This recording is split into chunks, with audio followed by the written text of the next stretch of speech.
10 o'clock and we will get started. We've got a quorum and we are good to go. Welcome everyone to the April edition of the Transport and Infrastructure Delivery Committee. Just a reminder that at the completion of this meeting we will drop into a confidential session of the governing body, and that is to get an update regarding the transport transition, and then also just a reminder that an invite went out to members of this committee to go on a site visit to Penlink on Friday the 15th. They need a minimum of 8. Currently we have 3. So the message from Barry is that if you don't get 8 by the next couple of days, the trip will be canned because it takes quite a bit of organising. And drop back, search Penlink in your inboxes, and you will find it.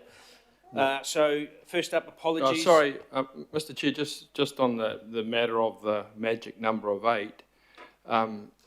If the numbers are less than that, but there's no organisation required, i.e., there's people that can get there of their own on their own volition, would it be possible to have for that site visit to go ahead in those circumstances? The main issue, it's an NZTA requirement, not a council one. It's not about access, getting to the site. That's not what it's about. The organisation is NZTA organising themselves on the site, and the amount of time they end up putting into getting PPE gear, getting safety briefings and everything else lined up. They've made it very clear to us that they would take 8 as a minimum. You might think about possibly local board. I'd just think about how that can be got there. Roads. It's a construction site. Some of us love it. It's a pretty interesting site to look at. There's a massive big bridge getting built there, Tau, and yeah, there's a lot to see. Yeah, you'll be first on my list. Okay, so if you just respond to the email invite, that'd be fantastic. So first up, apologies. We've got apologies for lateness from the Mayor, Chris Fletcher, and John Gillen. And we have early departure for Toe. Any other apologies? Perfect. Someone like to move? Thanks, Desley. Thanks, Greg. Those in favour say aye. Aye. Against, carried. Just a reminder in regards to declarations of interest, and next item, confirmation of the minutes for the 24th of March. I'll move. Someone like to second? Thanks, Shane. Any discussion? None. Those in favour say aye. And against, carried. Attendance by electronic link. So oh no, that's not it. Got to turn the page. On electronic link, though, while we're there, we do have Ken Turner. So welcome, Ken. Next item is items not on the agenda, and we've had none notified. So we'll move on to petitions. We've had none, and into public input. So we've had 2 requests received. Both were approved. And so the first up, Graham East. Graham, g'day mate, welcome. Good to see you again. He's going to be talking on safeguarding future grade separation on the Western Line. So you know all of the rules, Graham, so let you get stuck into it. Good morning, everyone. I've been campaigning in my personal capacity for some serious work on level crossings for 22 years, and I'm very pleased to see that in recent years Council has started to take this seriously and to put some serious money into it, and the government has also chipped in. But there is a problem that we have on the Western Line, and that's what I want to talk about today. What do I click here? Is it the right button? Which button do I press? Left. Right. There we go. Okay, so we've been aware that there's been a problem with the level crossings that needs to be resolved, And this has been talked about for at least 20 years, but until very recently, not a hell of a lot has happened. And it's only really now that we are anxiously or keenly awaiting the opening of the CRL that the penny has dropped, that we cannot deliver what the CRL promised because of the level crossings. We cannot increase the frequency to the extent that is technically possible without causing massive disruption. So, as I say here, we've only got a guesstimate, but I've heard numbers several $1 billion to complete the job, which is far in excess of any conceivable funding envelope. And so that means that things are going to stretch out over decades, well into the 2040s and possibly beyond 2050. And that raises the problem how to safeguard the sites from being gazumped by adjoining development. What I mean by that is that property owners are perfectly entitled to develop their sites, or at least to apply for resource consents, but there's no requirement for them to take notice of the potential level crossing development in close proximity to their site. And so I've given a few examples. Glenview Road, you'll see two thundering great apartment buildings that have been built right next to the existing level crossing. That somewhat limits the options for developing a grade separated crossing. It's already going to be tricky because it's right in the guts of the town centre and we don't want to destroy Glenfield. So anyway, that's an example. Here's another one, slightly older, slightly smaller, but nevertheless, apartment buildings built right next to the level crossing, and again, constraining options. So,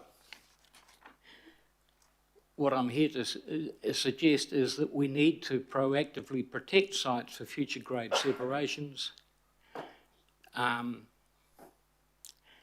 the difficulty is that the existing designation process usually involves a 4-year lapse time. That is to say, if the opportunity given by the designation isn't taken up within that time period, then it lapses, it ceases to exist.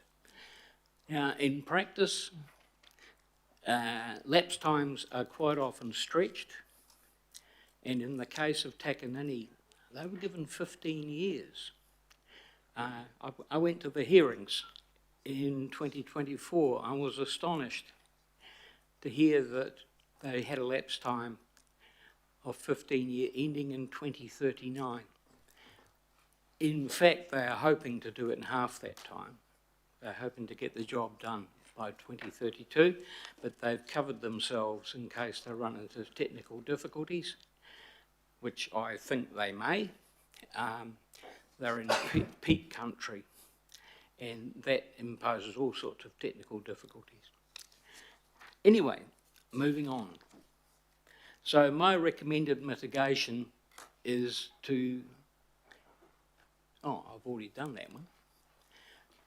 Now, back in 2013, 2014, when the draft unitary plan was out for public submissions, I put in the suggestion that all existing level crossings be marked on planning maps, specifically indicated using some appropriate symbol, and requiring that any proposed development within, say, 100 metres require consultation and agreement with Auckland Transport to avoid conflict.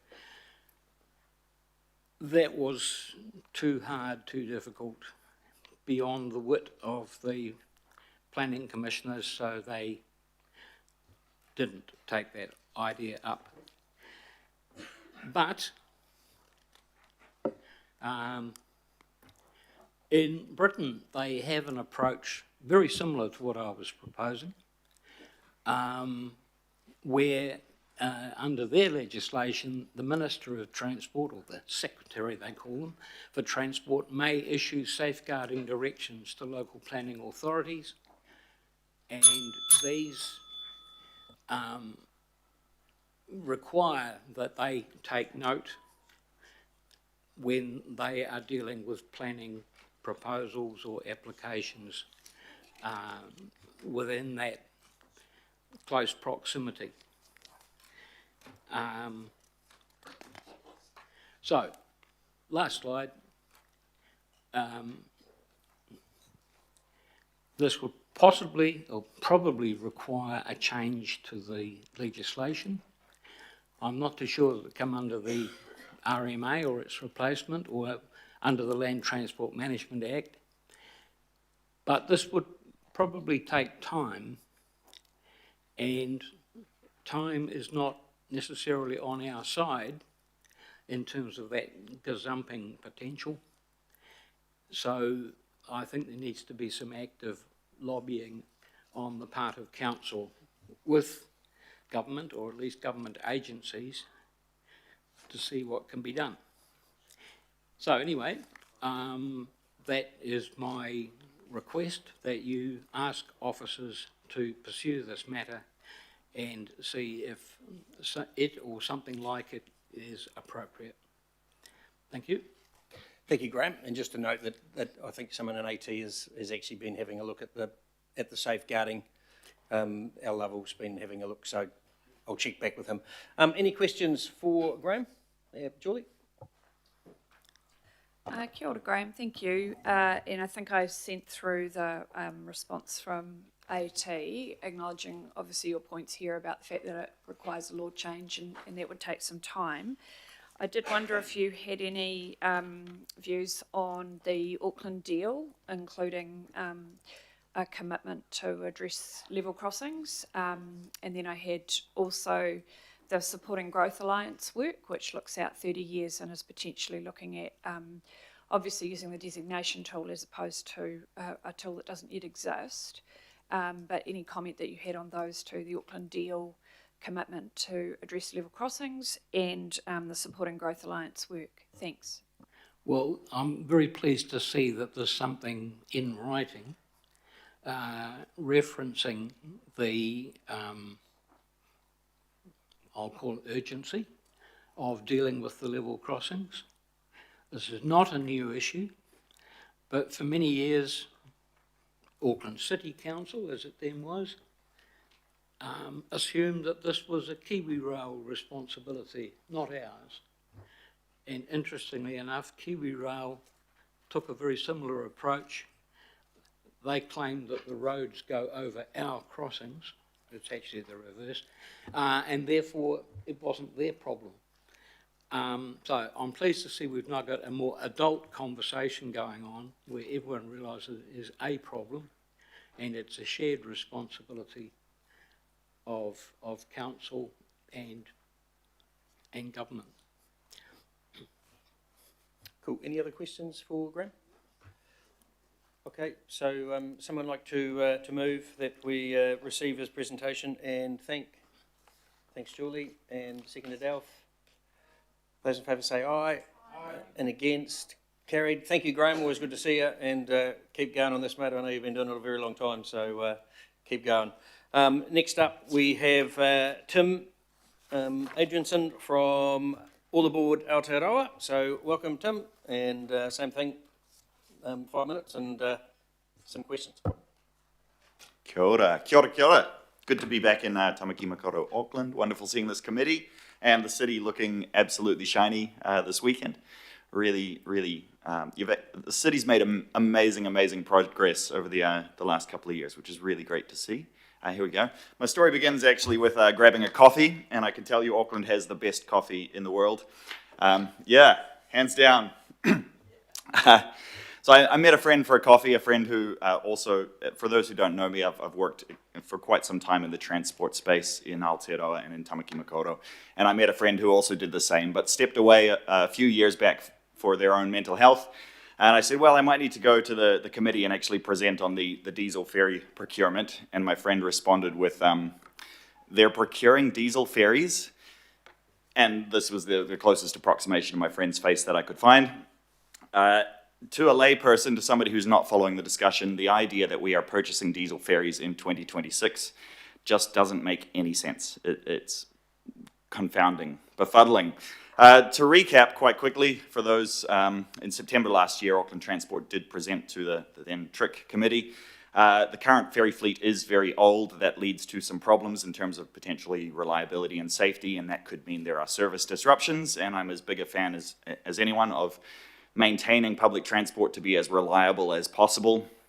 There wasn't an appropriate strategy in place to replace those ferries, otherwise we wouldn't have run into these problems. And to compensate for that, we're buying essentially cheap and dirty. The answer is we don't necessarily have the funding or the time to procure what we actually want to achieve Auckland's strategic outcomes, so we're getting diesel ferries instead of electric.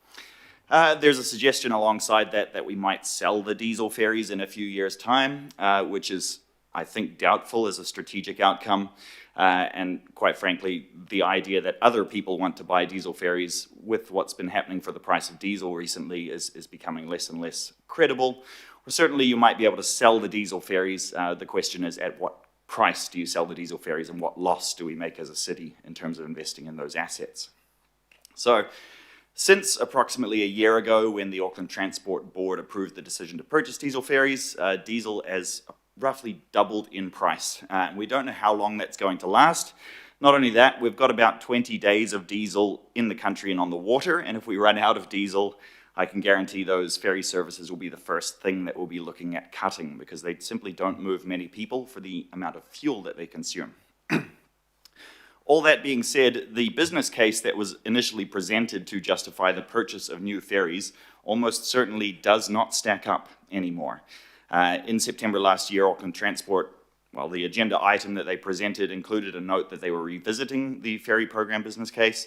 I have not been able to find an updated version of that ferry business case. I'm not aware that it has been presented to either the Auckland Transport Board or to this committee or the former committee of councillors, so I can't tell you whether those numbers stack up or not, but I am pretty sure that you cannot tell me whether those numbers stack up or not either. And as decision makers, it's very, very important that you know what price would we resell those ferries for? What are we paying for them in the first instance, and what loss are we going to make? How much will it cost to run those ferries if we only keep them for 5 years, or if we keep them for 10 years or longer?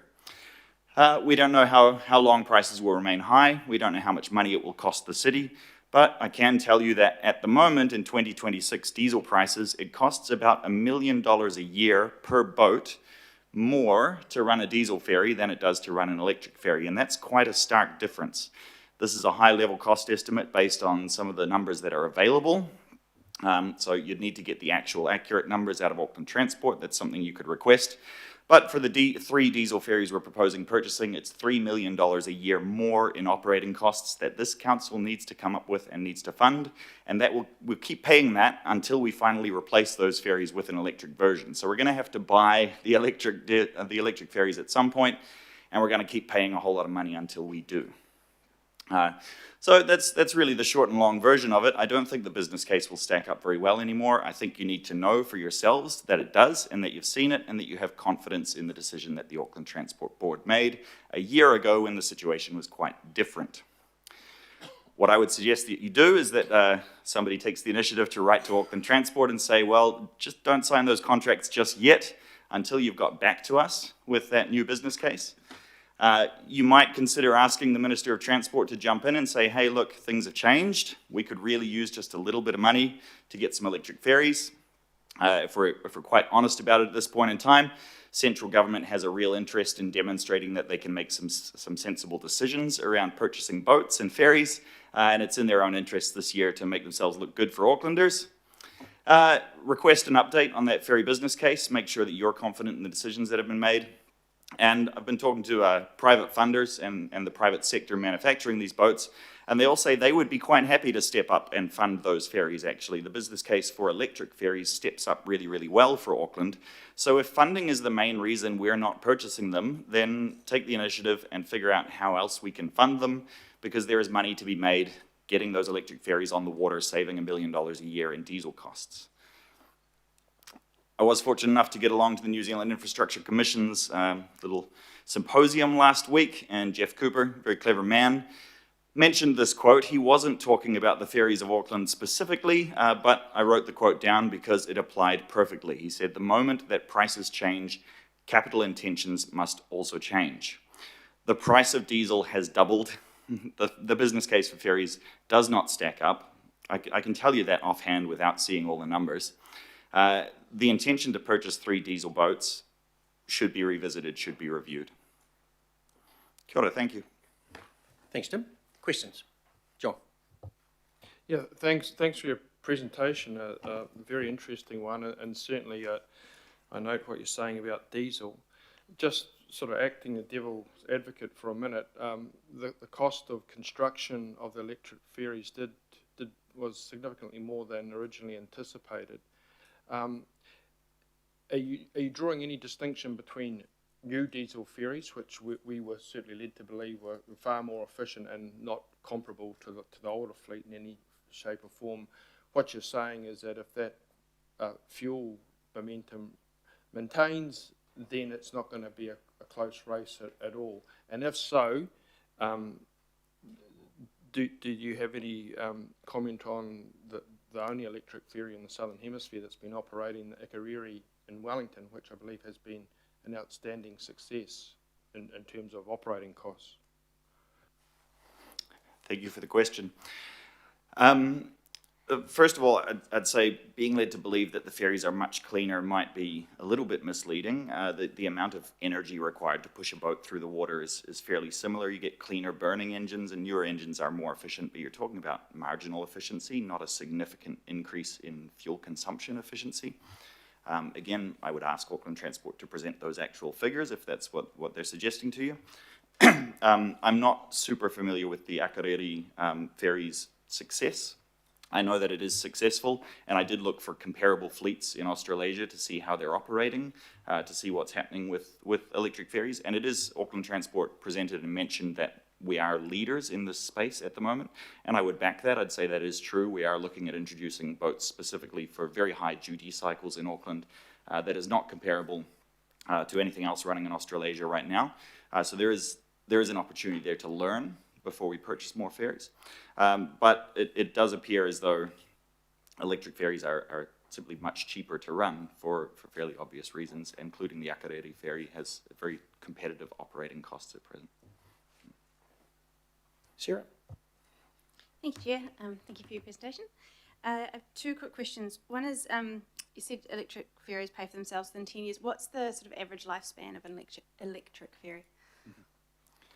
Good question, and again, referencing former councillor question, we are in somewhat new territory for running this kind of ferry service and the duty cycles of these ferries, and there is a battery lifespan versus a vessel lifespan difference. The batteries may need replacing after. It really depends how much you run those ferries and how many duty cycles they do. But you could estimate around 15 years looking at similar duty cycles on road freight, trucking and electric vehicles, for instance, which comes with a high capital cost to replace the batteries. But the batteries are recyclable and serve a second life on land, so it's not that they have zero value when they are replaced. And otherwise, the vessel itself, a carbon fiber vessel, you can maintain and look after, similar to our current vessels, 20-25 years. Without jumping into too much technical detail, the diesel engines on the current ferries, diesel wears out quite quickly in a marine environment. You end up maintaining and replacing both the engines and the fire suppression systems and other components on a fairly routine basis. That gets more and more expensive. Electric boats likely have a different sort of a lifespan where they are fairly cheap to maintain until they reach an end of life. That could be longer or shorter depending on whether they suffer any sort of real damage during their time on the water. So, but I would estimate 20 to 25 years for an electric boat. Thank you. And the second question was that your cost estimates around being $1 million a year cheaper to run, is that based on when all straits are open? Can we assume that in the current time, those estimates of how much more, that you're maybe underselling it a little bit based on the current geopolitical environment? That's an approximate based on 2020 current diesel prices. Under current diesel prices, it can be as much as $1 million a year cheaper to run, based on the Hobsonville route, which is likely the next most sensible option to electrify in Auckland. If diesel halved in price and came back to what it was in 2024, which was the time when diesel prices were inputting into the business case, then you get half that saving. You get about $500,000, $500,000 a year cheaper to run electric than it is to run diesel. Just quickly, I think it's worth pointing out we're likely to head towards electrification regardless. So at some point, we're going to pay for the landside infrastructure and the electric ferries. So we're kind of paying twice, and then we're also paying for the diesel cost until we actually stump up to pay for the electric ferries in the long term. Kia ora. Given the world as it is today, and I don't know how long it's going to be screwed, do you think we've missed a trick in taking, I suppose, advantage of what is going on? Our focus should be to electricity rather than trying to get a can of diesel out of the Straits of Hormuz or wherever. Kia ora, thank you for the question.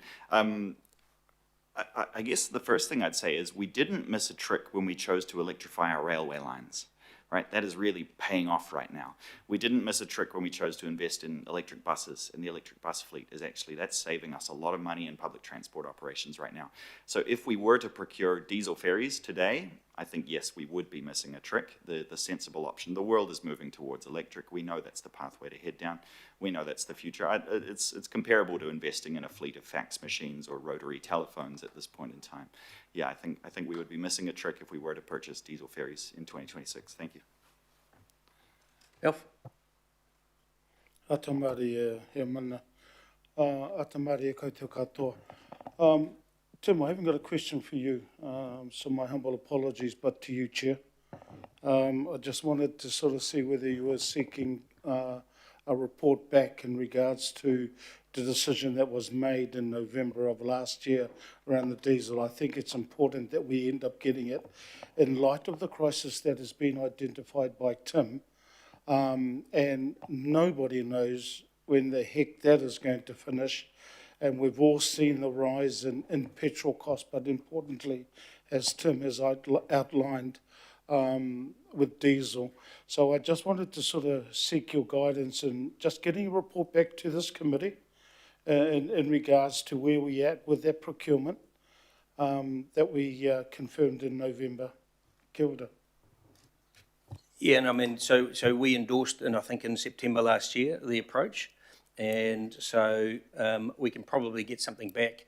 I would imagine there's something in there in regards to the Auckland Transport fuel, the response to the fuel crisis. And I guess as part of that report, if we're going to have that report, we would have to understand the limitations and the capabilities of those electric ferries, and potentially which ferry services, if we were going to go electric, basically the electric ferries aren't good enough to that we have at the moment or have getting built. Technology is not good enough for the long haul services that we have to go to Pine Harbour and Whangaparoa, and so that would have to be part of any report. But you know, if you want some information back, Alf, we can get some from AT and in regards to the fuel. But I'd imagine it's be part of. Yeah, look, if you could, Chair, I mean, and the reason is it's been outlined, but if you read an article that I've just read again in November of last year around the pros and cons of EV and also diesel and everything else, some of those need to be sort of, again, I think, updated for this particular committee. So if a report could come back based on the procurement, based on issues that we're now facing globally, in regards to that, just for us to be aware around this table of your committee, Chair, if that's okay. No, we can Kia do ora, that. We can kapai. do a bit of crystal ball gazing as to what happens in 6 months with fuel. And thanks, Tim. Okay, any other questions? None? Julie? Kia ora. I'm using the system. Are they not showing up? Because that's the second one that I had to put my hand. Anyway, okay. So my question was primarily what was already answered for Alf, but also there was a request there around a pause on the current procurement, and it would be helpful in terms of the time frame for this, if that is something that is possible or not. So I don't know if Barry or Andy, you have an indication on those. Sorry, Tim. Yep, so we can't, public input, we cannot have direction setting, in that sort of regard. So, no, we can't move anything to pause. Let's get a report and let's get some information and make an informed decision. Question was more around the timing of that information and whether that makes a pause possible. Council, we can try for May, but it might be June. We'll just see. We might be able to get a memo out if we can just pick that one up. And I've got the message about as soon as we can to provide quality information. Great, thank you. Probably June, because the May agenda is absolutely chocker and we are trying to shed stuff off it. So, Margie? Morena tātou. Just in support of Alf and Toe's comments, it makes sense to future-proof. So just wanted to give that comment across. Okay, any further, Shane? If we're throwing in comments, I also just want to throw in seeking advice also means timing of procurement decisions. So it's not necessarily just asking them to pause, but when is the decision going to happen? Advice for this committee would be useful. Okay. John? Sorry, this is more of a question, but we have the statement of intent on the agenda later. I know we're not adopting it, but my understanding from that is that this committee won't have the decision-making over significant contracts, which is something I raised in an earlier workshop. So my question is, irrespective of timing, are we actually going to be able to have control over contracts like this? Public transport will be the domain of the Public Transport CCO, and I'm not sure if we've actually got to that point, and we're just working through, I guess, the transformation and where decision-making sits. So, but a CCO has been created to look after public transport. This is a public transport realm. I understand that. Look, I'll raise it again under the item. It's more appropriate, but I think we're actually stopping ourselves. Thank you. Okay, no further questions. Someone like to move? Thank Tim. Thank you, Alf. Second. Thanks, Lotu. Those in favour say aye. Aye. And against, carried. Thanks, mate. Thank you. We have no local board input, so the first item up on the main part of the agenda, 8.1, is the Auckland Council Transport Policy Statement. So Robert Simpson and Harry Stovald from our Transport Strategy team. So welcome, gentlemen.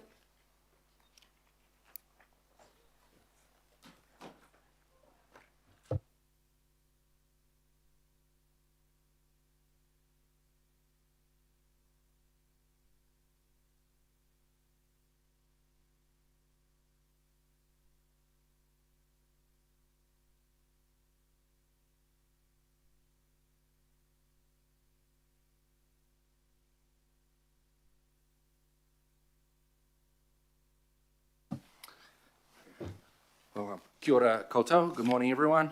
I am Robert Simpson, the manager of the Transport Strategy team for new councillors and Hokura members around the table. And beside me is Harry Stovald, who is a senior advisor within the team. We're here today to take you through the Transport Policy Statement. We'll have a very brief presentation given the level of engagement that we've had with you on this so far. I just wanted to start by putting it in the context of the new transport planning framework that the reforms that are currently going through Parliament will set up. And you'll see there in that kind of greyish, bluish box on the left-hand column, AC Transport Policy Statement.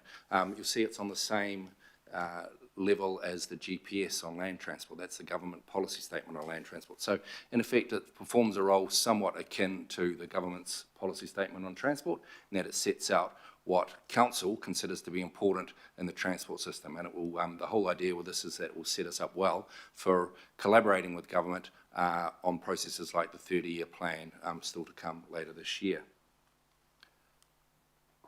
I'll come back to that one. So there's really a five-fold purpose to this document, and as I say, it's we've received extensive direction from you over the course of the last 9 or 10 months on the contents of it, on what you think is important for the transport system, what you would like the transport system to look like over the long term. So this is a new document. It's not been done before, and that is something to keep in mind. So I'll just quickly go through these 5 points. One of its primary purposes really is to inform the development of this agreement with government, the 30-year transport plan that is still to come, that's set out in the reform legislation, that will be where government and council agreed their share priorities and agree a high-level investment program for transport over many years. So in that sense, it's this document will form a very important role in that it sets out what council wants from that process and what council considers to be important. And also the RLTP, the Regional Land Transport Program, most of you will be familiar with that. That's the 10-year investment program, quite detailed in nature. There's a legislative, or at least there will be a legislative link between the transport policy statement and these other 2 documents once the bill is passed into law. So there is no legislative requirement to develop a transport policy statement, but there is a relationship to these other processes that actually dictate where the money is going to go. So very important in that sense. This document is already providing direction for staff across the council group as they develop proposals for potential investments to be included in the RLTP, which will be coming to you in the not too distant future. Initially through the LTP processes, but subsequently through the RLTP itself. As I say, this is the first time that council has actually set out in a very comprehensive fashion what it wants from all aspects over the long term, all aspects of the transport network over the long term. So it's a clear public statement for the public, for stakeholders, for government, about what council considers to be important. As you know, the new Auckland Regional Transport Committee will be set up once the bill has passed into law. It will have, amongst its 7 members, will include 3 council representatives. This document provides them with support and direction to some extent as to what council wants and in terms of positions they might consider taking on this when they're on the committee. And lastly, the new public transport CCO will be set up, and this document will provide high-level direction for it. So just to go back a slide, and the 3 key transport documents that you have been engaging on over the course of the last few months and will be engaging on even more extensively over the next 12 to 18 months are set out there. You will have, I should say, statutory role in approving both the 30-year transport plan and the regional land transport plan. This is a new thing. So this gives life to the intent of the reforms to bring greater democratic accountability and greater democratic input into key decisions around the transport sector. This is what it looks like. So the TPS, as I say, sets you up.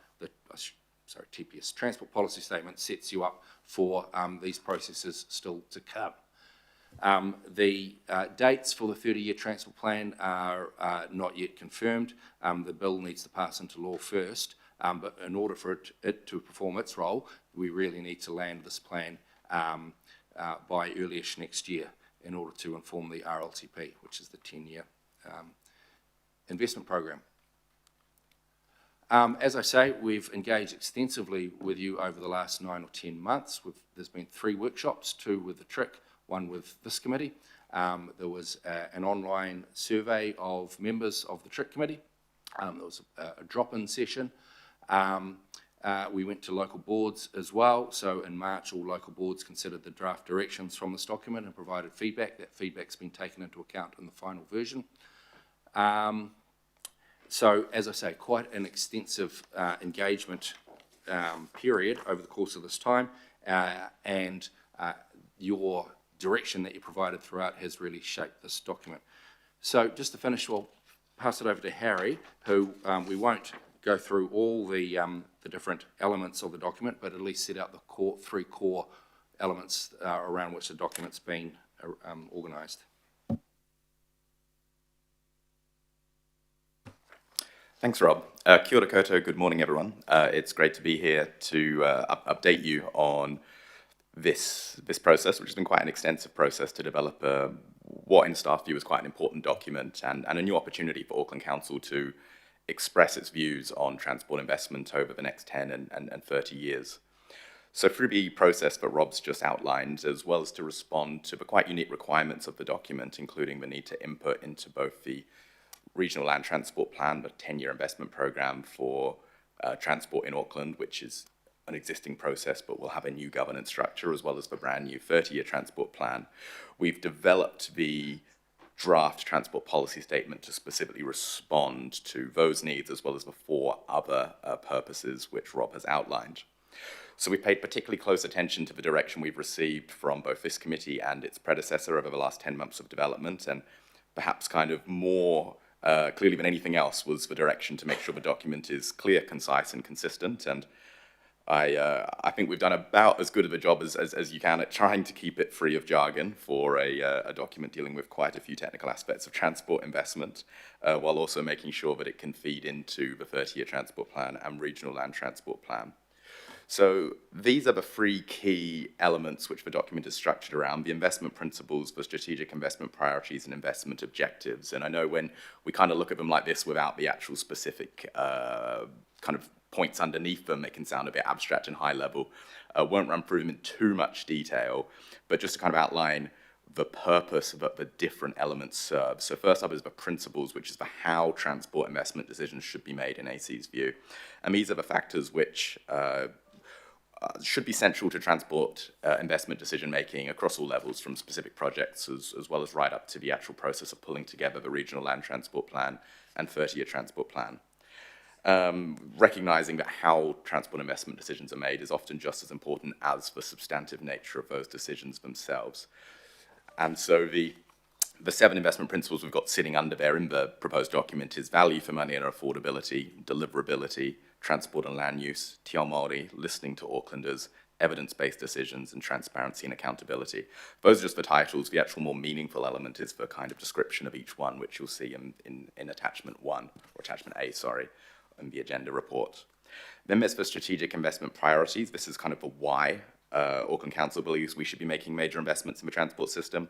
It's AC's or Council's view of the primary sort of strategic drivers of these large-scale transport investments over both the 10-year horizon of the regional land transport plan, as well as the 30-year horizon of the new 30-year transport plan. And it's really the key outcomes that you'd expect to see these large investments make progress on.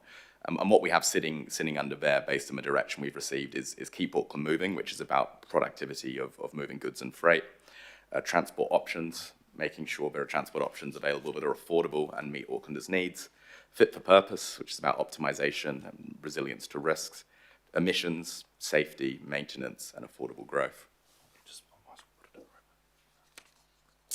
Sorry, we do have a bit more in the appendix, which might be the better slide to be on here, if we can skip those.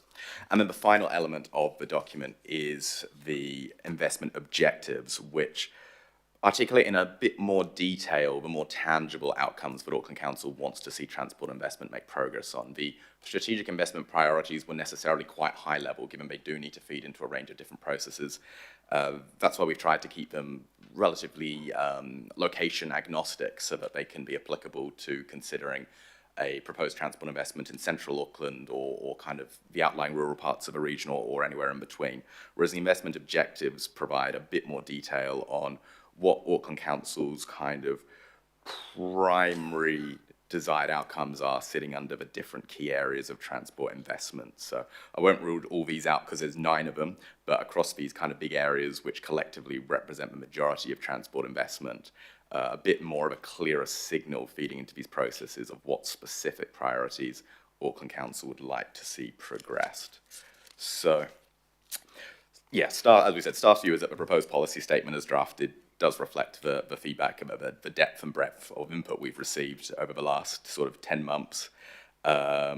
And we also believe it's as clear, concise, and internally consistent as could be expected, while still fulfilling the document's purpose, which is why staff's recommendation for today is to approve the policy statement either as is or with any necessary amendments to make sure that this document can be out there in time to take full advantage of the opportunity Auckland Council has to influence the development of both the Regional Land Transport Plan and the 30-year Transport Plan. Thanks. I'll hand back to Rob. Cool, thank you, team. So questions. First up, we have John Gillen. Thank you for your work on this. I've got a few questions. The first one is that apart from the democratic side of things, it's really outlining business as usual. So are you able to tell me in your own words what's different here to what we've been experiencing up until now? Thank you, Councillor. Good question. So as I mentioned in the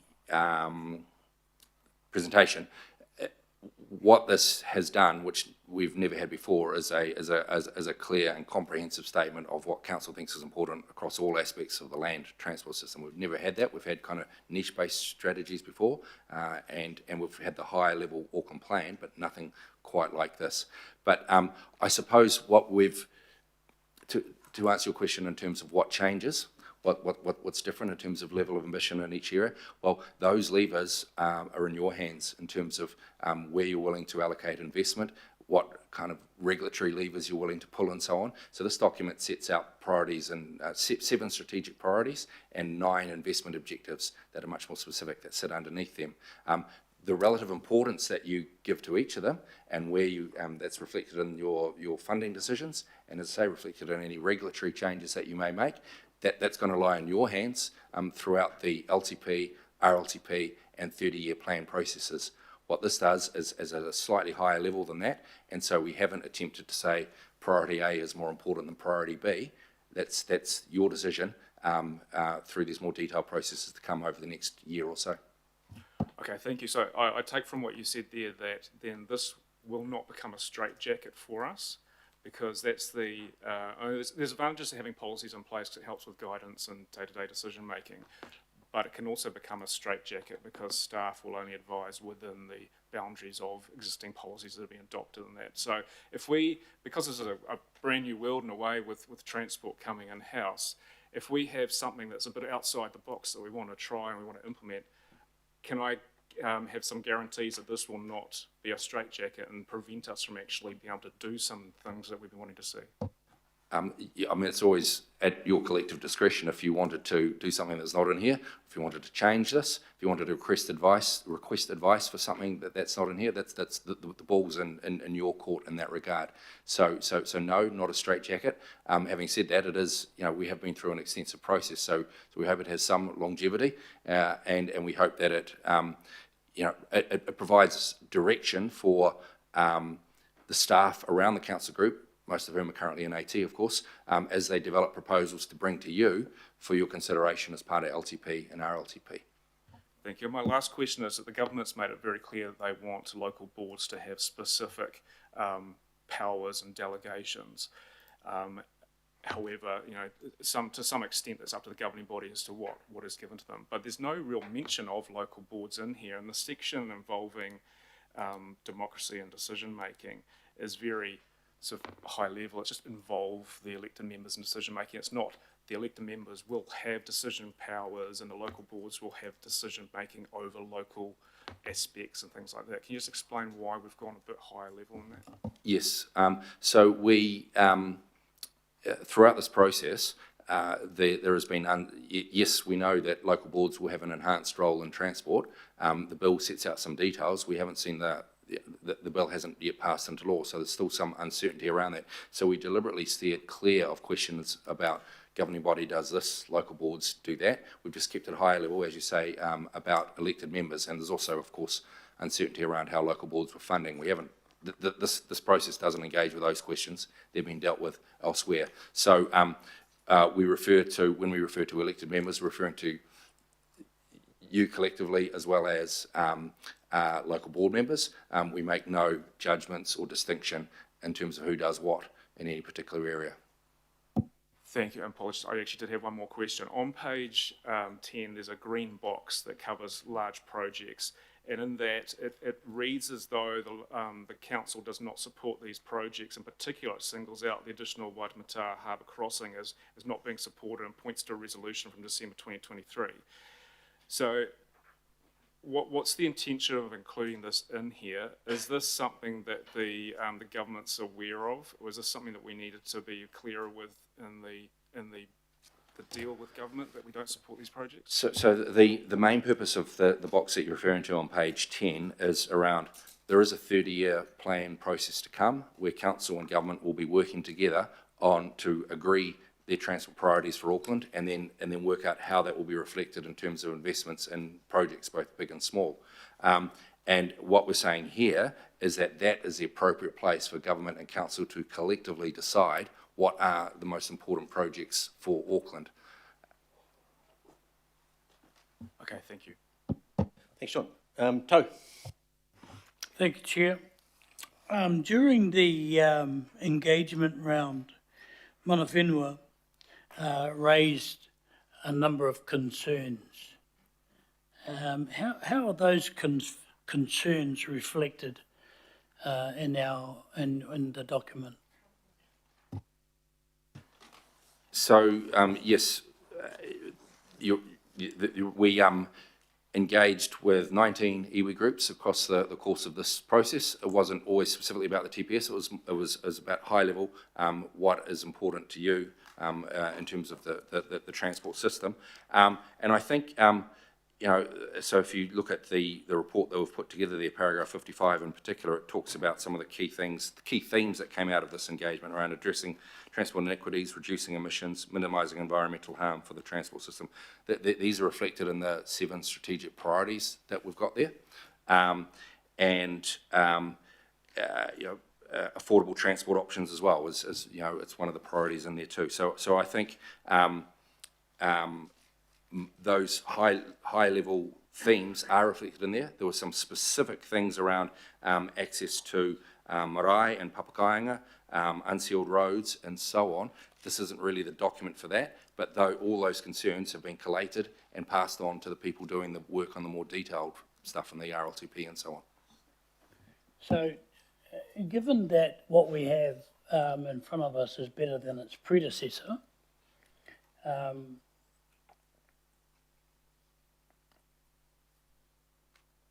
currently it looks like a treaty responsive transport system, but without the engine attached.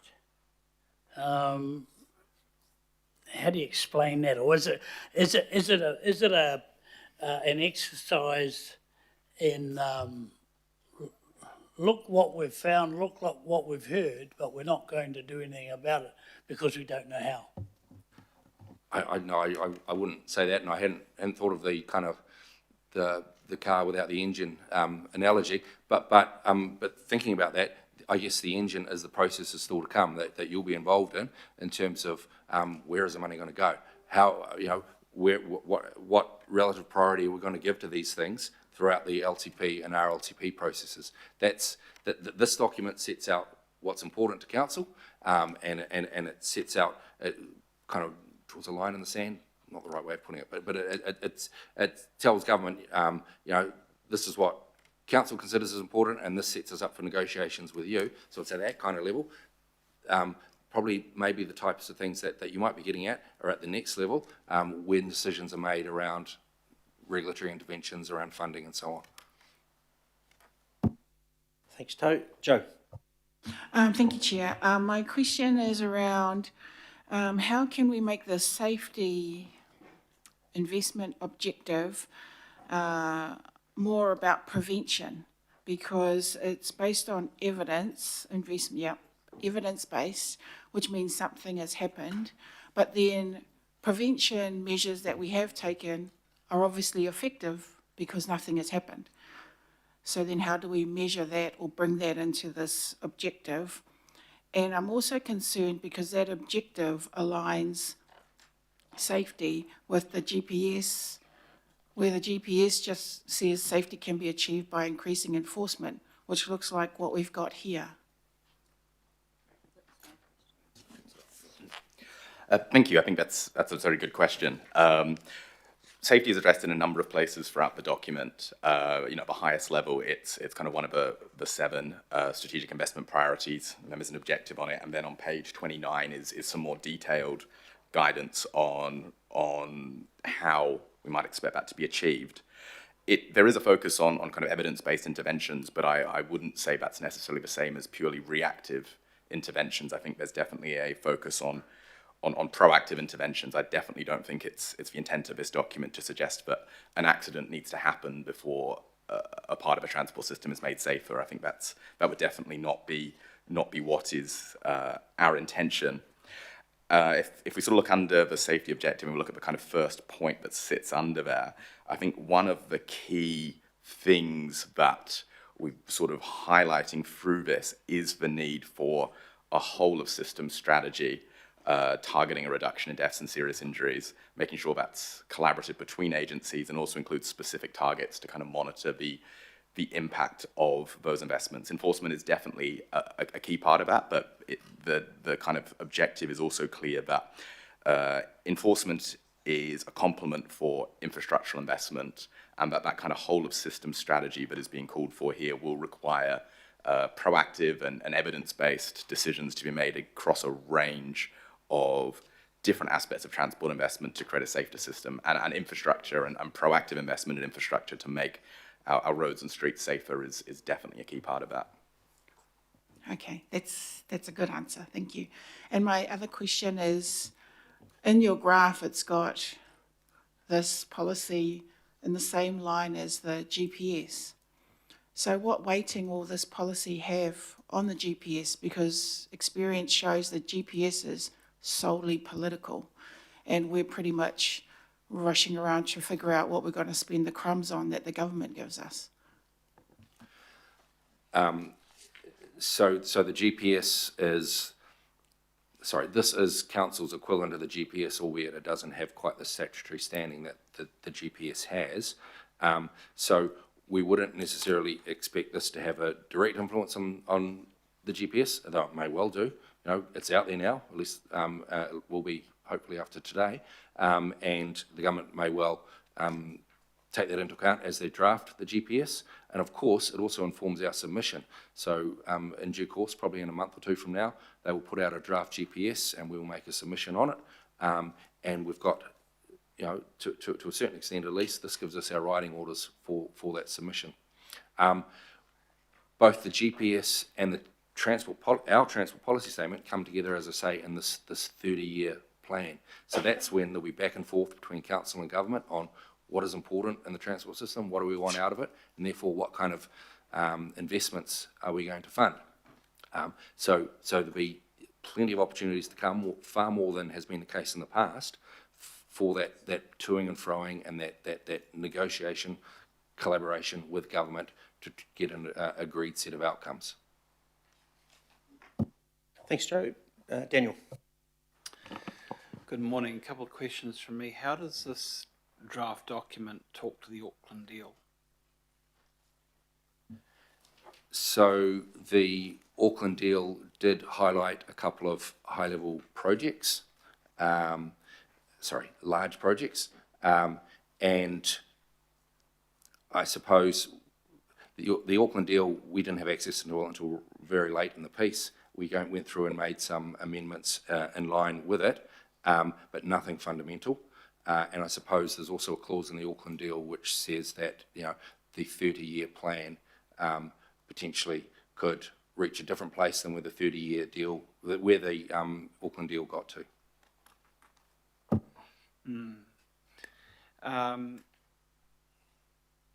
Similar question to what Councillor Gillen raised. I can support this document, but for page 10, the green box.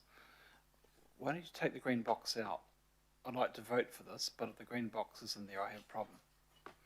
The green box is quite,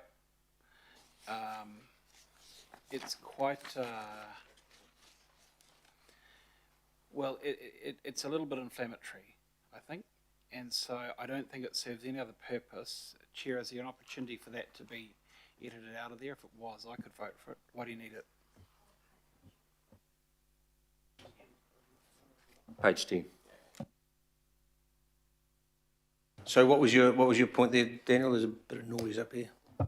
I'm not quite sure why you need the green box in that document. Why the officers are suggesting a written green box in that document? Can I, so in terms of the technicalities, putting a resolution up and so on, that's people on that side of the table will deal with that. But in terms of why it's there, this is the direction, this reflects the direction we received at the third workshop, which was, what, March, was it? February, March.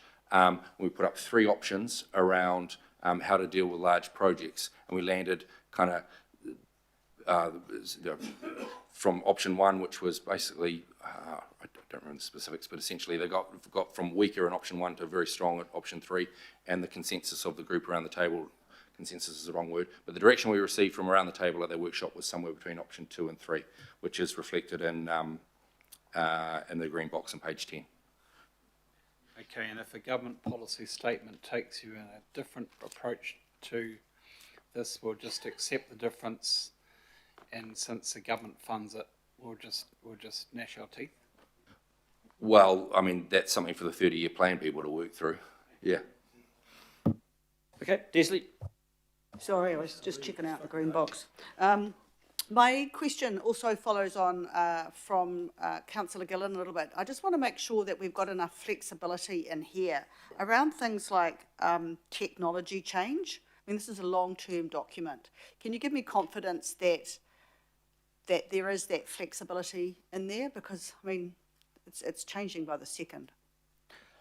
Thank you. I think that's another really important question, something that's been considered both by officers in the drafting phase and also worked through in a couple of the workshops. I don't recall if it was one this year or perhaps the ones before the election last year.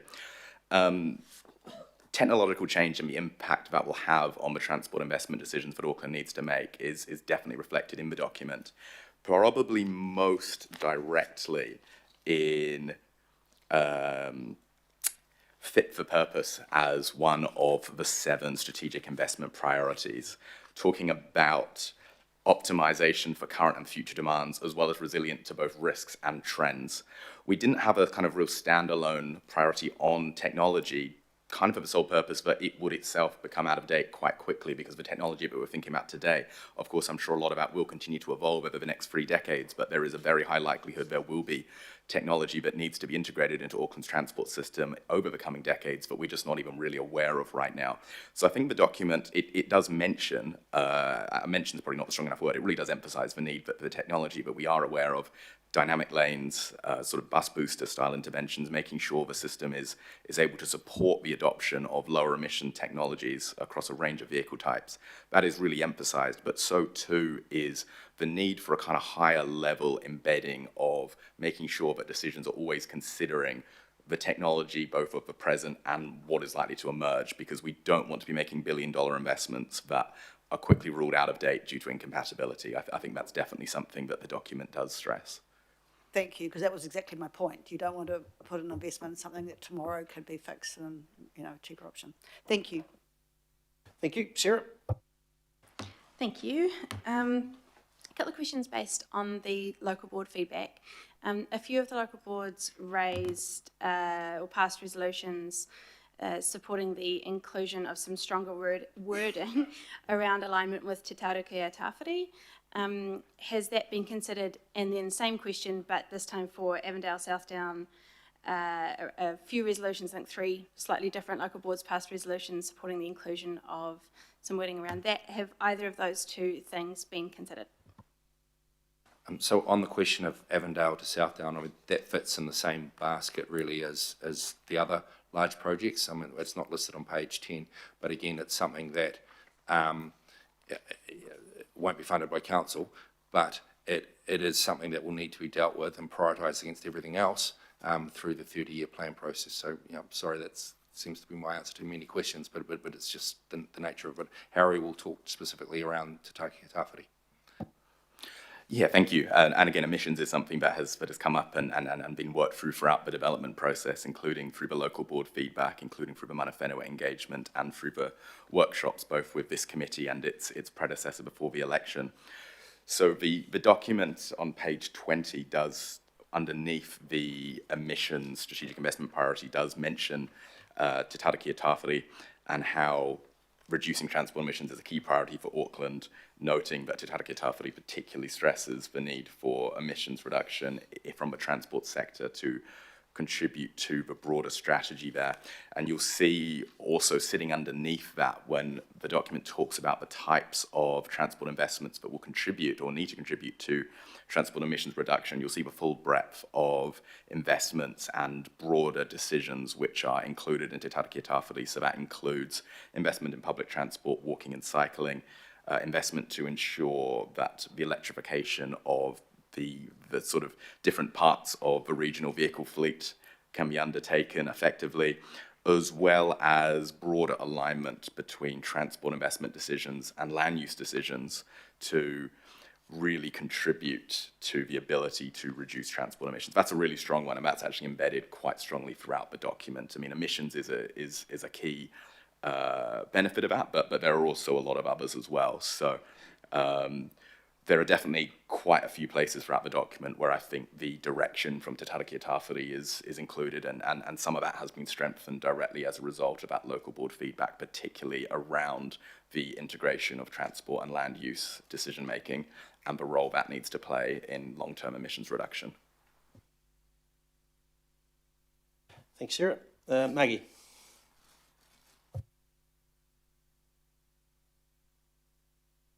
No, all good. Shane.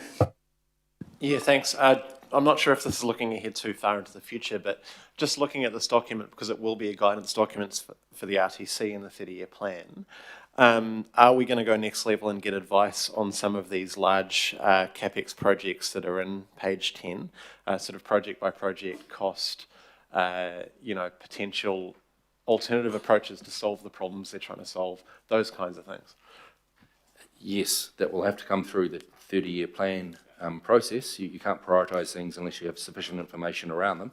And this has been an issue in the past where we've had these large projects on the books of various agencies and you haven't necessarily been privy to the development of the work around it.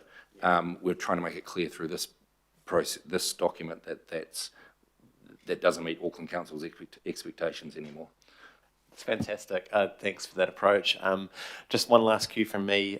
Specific to Avondale South Down, there's a designation in place until a certain time period, so we've kind of got to act on that sort of sooner rather than later. I know it's a very high-level document, but was there sort of any thought to including that in any way to try and bolster that case? Well, Kirirail is deep into the process to renew that designation right now, of course. Yeah. And I guess the short answer to your question is no, not really, and that there are, you recall the work from a couple of years ago, at least 50 projects on the books of different agencies, each valued at more than $1 billion. And so we've tried to, steer clear of that as much as we can, given that the 30-year plan is still to come and will deal with those 50 projects. Excellent, really appreciate that. Thank you. Thanks, Chair. Thanks. No further questions? Yep. Oh, your worship. Thanks for that. I mean, this is kind of the high-level rules, really, because you could look at there and say, well, I can't see anything about fixing traffic lights and things, but it's in there under the investment objectives, I believe, so that where it says network optimisation, that allows for us to be more descriptive, because later in the day we're doing this, receiving the SOI, which is kind of completely lacking any of that stuff, really. So we can put it into the SOI as part of this, is that right? And then the local boards were raised a bit. I read all the local board stuff. There's 21 different local boards with 21 different priorities, and somebody wants one of them to be on the main board. That's not going to happen because they are princes of localism, and yet we're trying to have this across the whole district. So I think that's covered. Is that covered? Is that right? And then things like design standards and whatnot that we want to work on, that's enabled in here, isn't it? It's not actually discussed in here, is that right? Actually, I think it is. We do talk about standardisation of projects, if that's what you're getting at, and Harry's just searching for it now, but it is in there.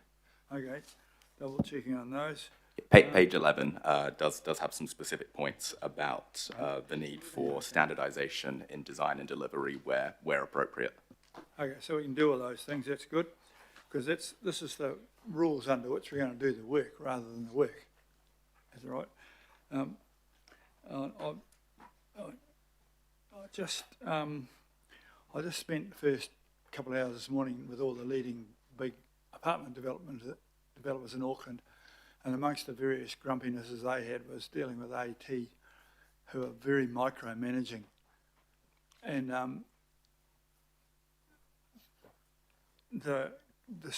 in Orbital, we want to be able to link our transport capital to decisions about regional growth.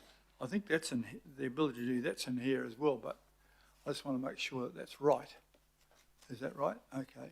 Yep, that's probably one of the key things in the document. That might cascade down to the local boards, because I know the example that was raised this morning was in Morningside, and two developers are 200 metres apart, but AT wanted a crossing in front of each of them, and you thought, that's really nuts. That's where we want the local boards to have the say rather than AT. And so there is a case for local boards to make better decisions, and they can do that within the linking transport capital decisions to regional growth. That'll be what determines how they make a sensible decision. Is that right? Yes, so there's certainly nothing in here that precludes those kind of decisions being made at the appropriate level. That's sure. Sorry, and just your wider point around supporting growth and doing so in an affordable way actually probably gets back to Councillor Gillen's question earlier on. I probably should have mentioned it then when you asked about something that's a bit different.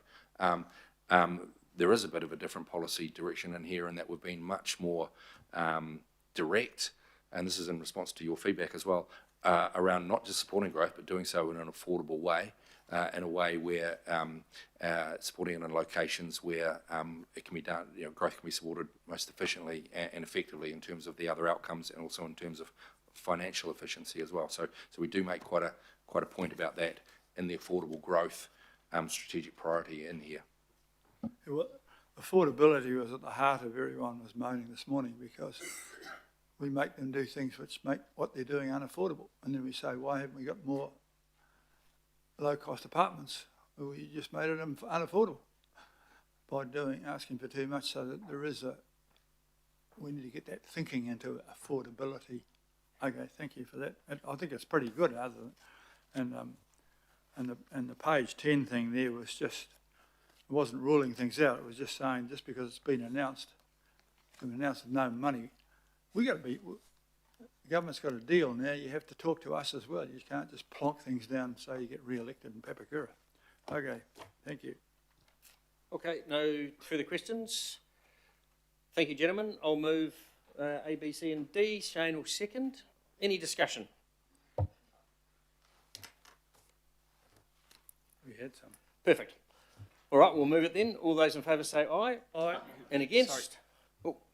I was going to ask, Chair, if you and the committee advisors would indulge in supporting A. I do want to include an explanatory note, briefly, that in supporting the Auckland Council Transport Policy Statement, I don't agree with the green box on page 10 for the reasons set out. I'll just, and if I can send a note through to the committee advisors, if that can be appended, because I'd appreciate my concern regarding that green box's inclusion being noted. Thank you. Okay, yep, we can do that, and you can do that. Okay, so we next move on to the next item, which is the draft statement of intent. And Claire is here, and she is joined by Miriam Dean. So Miriam, lovely to see you here. Miriam is one of the new board members on the interim AT board, and so great to have you here, and Stacey up as well, and see Dean lurking. But just want to acknowledge the new board, Chair Andrew Ritchie, obviously joined by Miriam, Rob Clark, Dale Delacare, who's returning from the old board, Adrian Young-Cooper, who was a previous chair of the AT board back in 2020 to 2022, and obviously Shane and Morris. So lovely to have you here, and all yours. Tēnā koutou katoa, ko Claire Gomez toku ingoa. For those of you that don't know me, I'm the Acting Manager for the CCO Governance and External Partnerships team. In a minute, I will hand over to Miriam Dean. Some of you will know Miriam from her role in leading the CCO review in 2020, and also as the Independent Chair of Council's Audit and Risk Committee. Miriam will present how Auckland Transport has responded to the letter of expectation that was issued in December last year. And just a reminder that the SOI, the Statement of Intent, is one of the key accountability documents between the Council and Auckland Transport, and in this case it will also be for the new Public Transport CCO once legislation has passed. So we've done things a little bit differently this year. Due to the transport reform, we did ask that Auckland Transport develop their draft Statement of Intent into two parts. Part one, which was to outline the program of work for the work that will transfer to Auckland Council under the Road Controlling Authority. Part two was to deal with the new passenger transport or public transport CCO. It's a little bit challenging for Auckland Transport to write, this SOI, given that they are in a period, or we expect to be in a period of transition, during which time this SOI will come into effect, and also because a number of decisions still haven't actually yet been made, and Council will be making those decisions over the next couple of months. So we will need to work very closely with Auckland Transport, both in finalising the SOI, but also in probably we might need to, should some sort of decision substantively change, modify the final Statement of Intent. We do have a drop-in scheduled for this Friday, the 1st of May, and at that point, you as elected members and the chairs of local board can provide us with any further feedback that you would like in the shareholder report that will come to this committee next month. I think the final point I just wanted to note before I hand over to Miriam is that we are currently considering a number of the accountability documents between Auckland Transport and Council. We are going to need to look at making some changes to them, operating rules, a statement of performance expectation. We will have shared responsibility in this new world with us looking after the road and some of those functions. That actually enables public transport and it enables services to run. So in Auckland Transport, or the new public transport, setting its performance targets, we actually have to agree to those targets. We are also accountable for those targets, and so we are looking at how we can make that clear and how those accountability documents can work better in the new world, and we will come back to you on that. So I'd like to hand over to Miriam now. Thank you. Tēnā koutou katoa, good morning everyone. Thank you for the opportunity to formally present Auckland Transport's 2026-2029 Statement of Intent, which has been prepared to work very much within the context of transport reform. The Chair, Andrew Ritchie, makes his apologies. He's somewhere in Spain today. Let me make a few introductory remarks and then highlight some key points in the draft. First, and as Claire has mentioned, and as required in the Mayor's Letter of Expectation, the Statement of Intent this year is in two parts. So part one covers the current operations until the end of the 6-month transition period. Part two covers public transport operations only, and that is expected to form the new Public Transport Council-controlled organisation Statement of Intent at the end of this transition. Second, you have this draft for Council consideration and feedback. We will take your high-level feedback today along with the feedback we will get from Claire and her team, and reflect it in the final draft that we will submit by 31 July. And I want to reinforce what Claire has said, that we will be working very closely with Council in finalising the draft.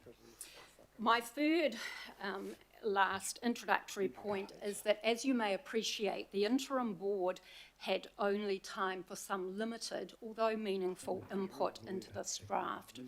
This was especially in relation to the activities not asked for in the letter of expectation, but included as deliverables in this draft, drawing on those that were in the previous 3-year statement of intent.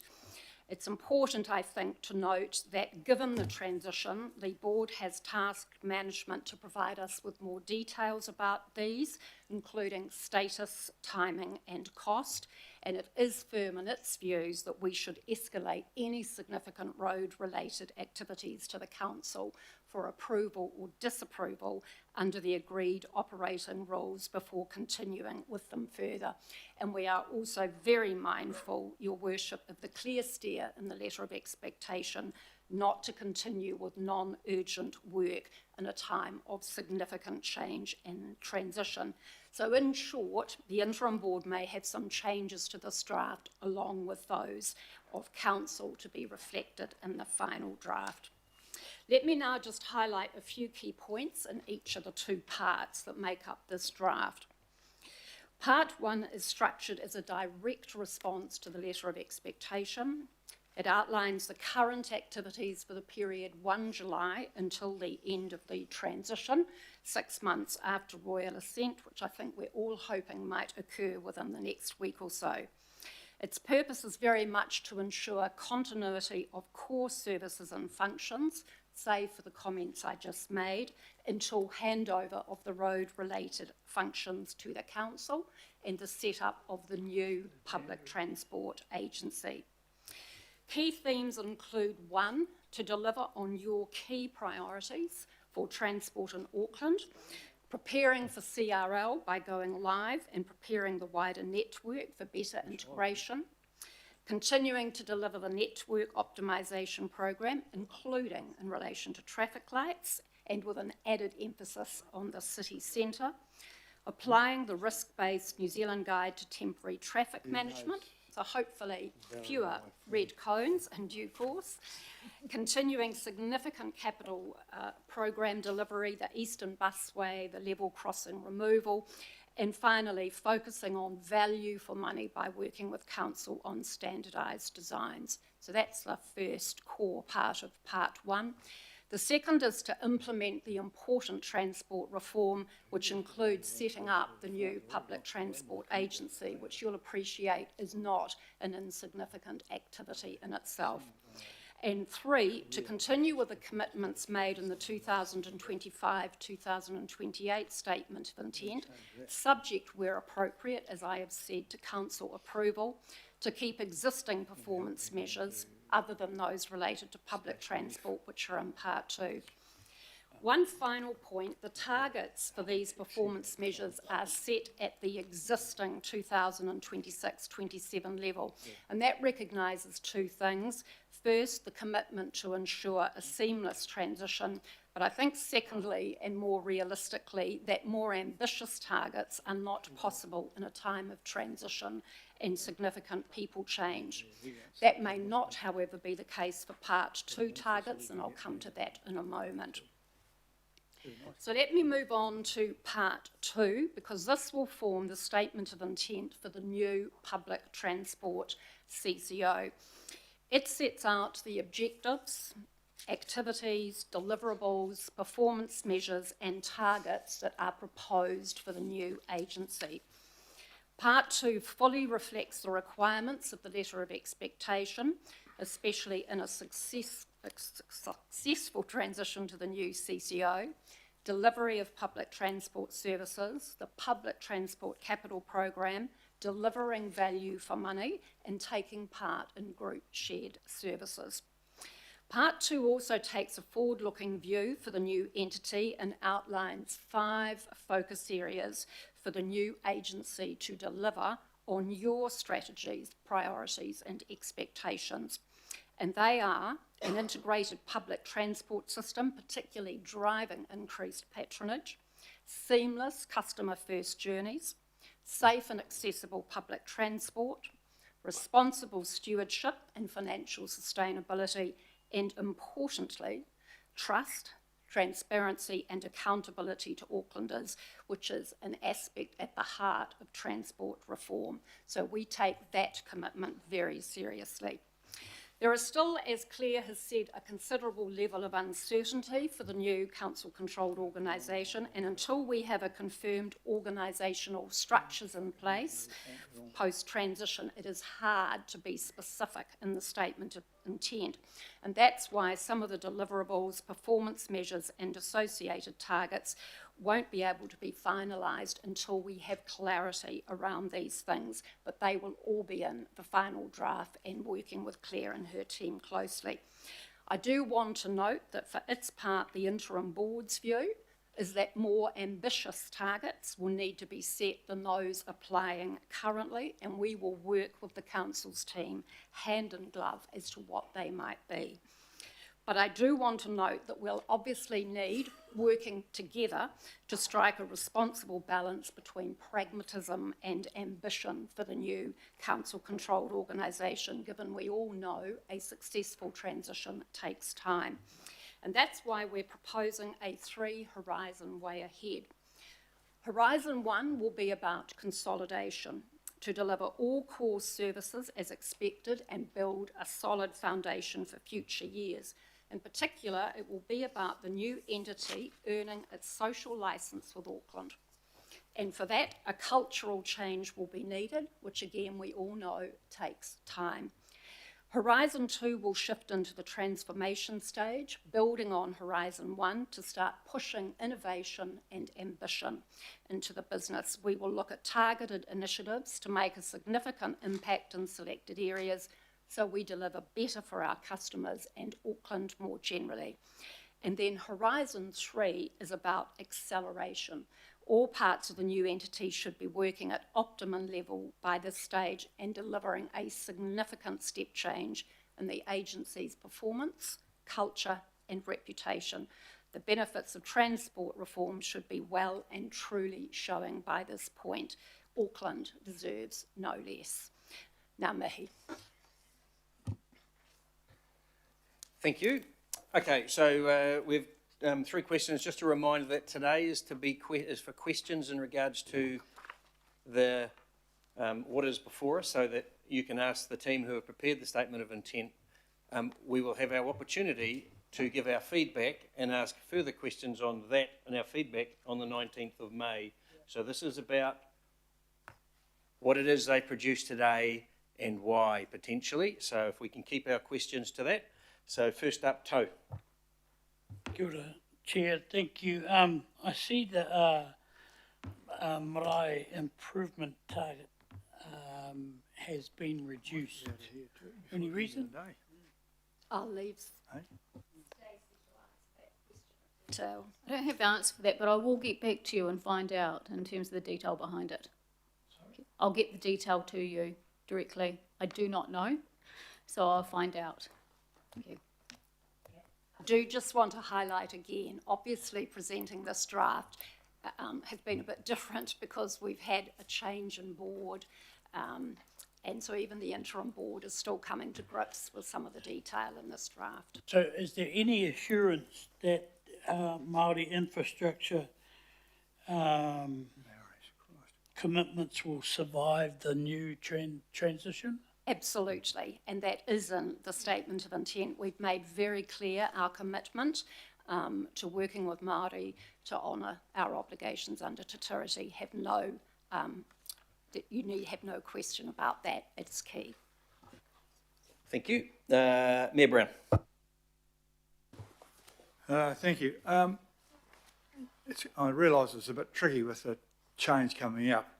So your part 2 is a bit more easy to do because it's much the same, although it should be called the Public Transport CEO.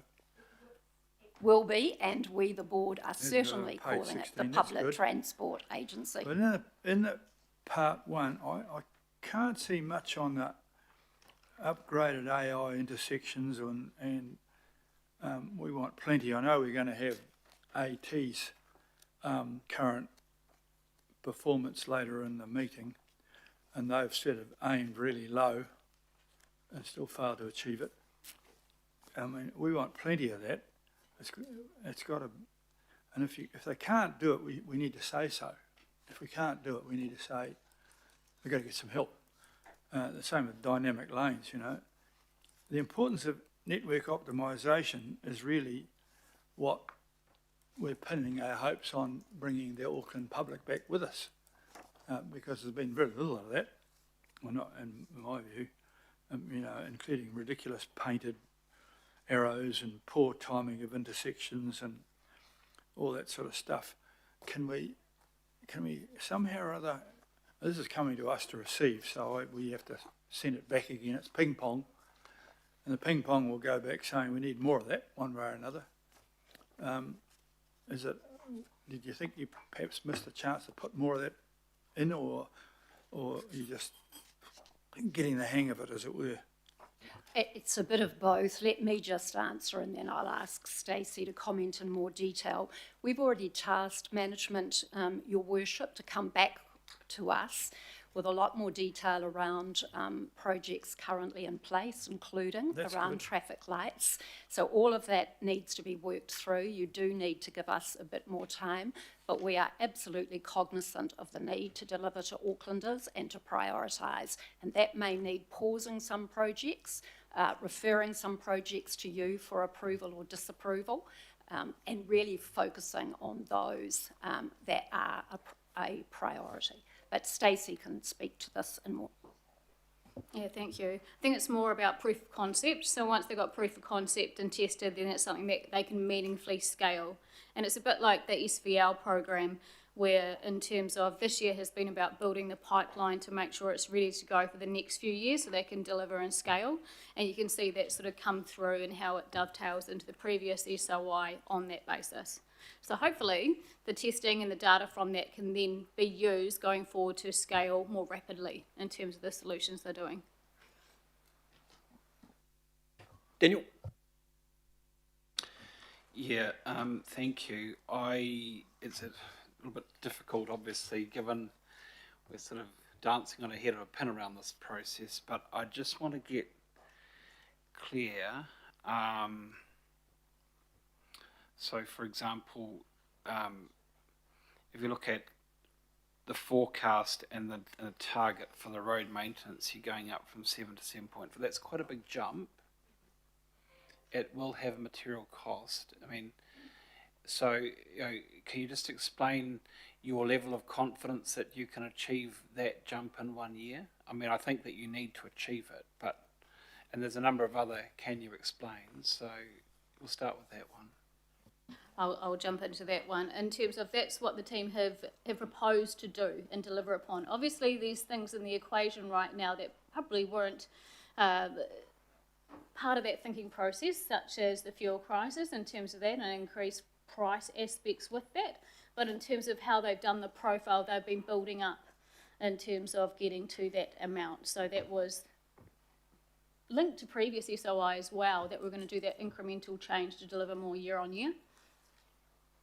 The program is there for it. Okay, so then as we move from end of stage 1 into stage 2, I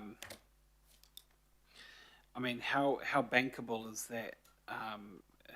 It's difficult because I'm kind of looking at the interim board to manage the organisation. So as we work towards an orderly process of, well, the last one out the door, switch the lights off, and then we start again something new. So I'm wanting to understand the level of confidence that that stretch target can transition across in this new capital constrained world that we live in, where you do need to hit that target because we've been sailing well under that target for a long time.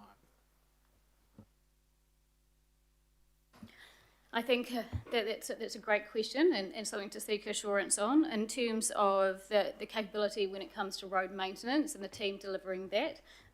It is what I call rock solid in terms of that. You've really got the price component that's going to be leverage in that particular area. So in terms of their continuity, it's definitely there. When it comes to the capital profile, there's a couple of things to consider. There has been a lot of attrition at AT over the last few months with upcoming reform changes that has impacted particularly on the leadership layers of the organisation there. That is a risk to delivering going forward in terms of that. And I think our overall advice is once that delivery machine slows down, it takes a long time to gear up again. So making sure we keep eyes on that and regularly report back so you know how that's going is important. But this also goes back to, do we deliver things, everything, or do we take that risk-based approach in terms of not delivering essential requirements? Mindful that local board expectations have been set already with the Kokiri process in terms of what they're getting, and it's also linked to other parts of our SOI, such as local projects being delivered, 300 of those.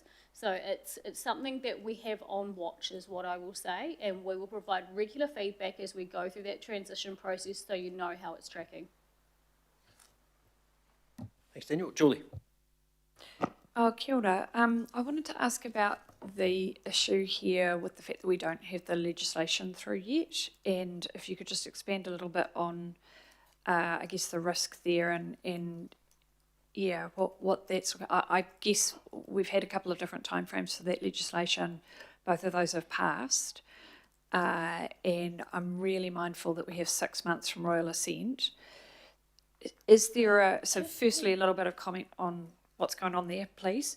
Any insight you can give, but also are there implications for us if this legislation isn't passed, say, for another month, and we are on a flight with our transition to have it done by September, October? Are there things that we just can't do on that time frame? Thanks. Well, two things.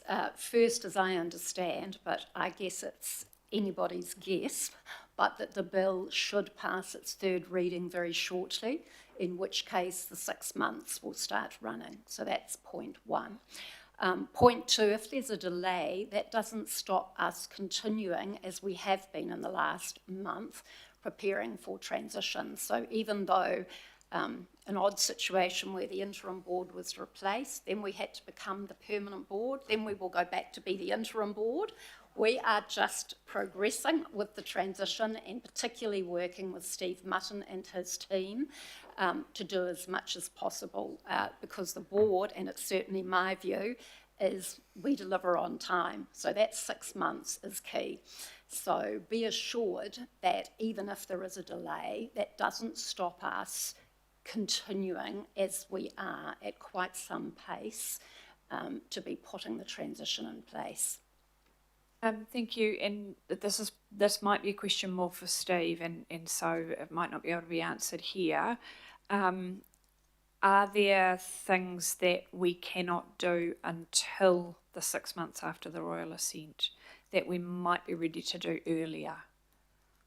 It probably is more a question of detail for Steve. There will be some. We're very alive that we've got to get the sequencing right. I'm the lawyer on the board, so I do not want either Auckland Transport or the council judicially reviewed. So yes, we must ensure we do the sequencing within the statutory framework, but I say again that as a pragmatic matter, we are rolling up our sleeves and just getting on with it.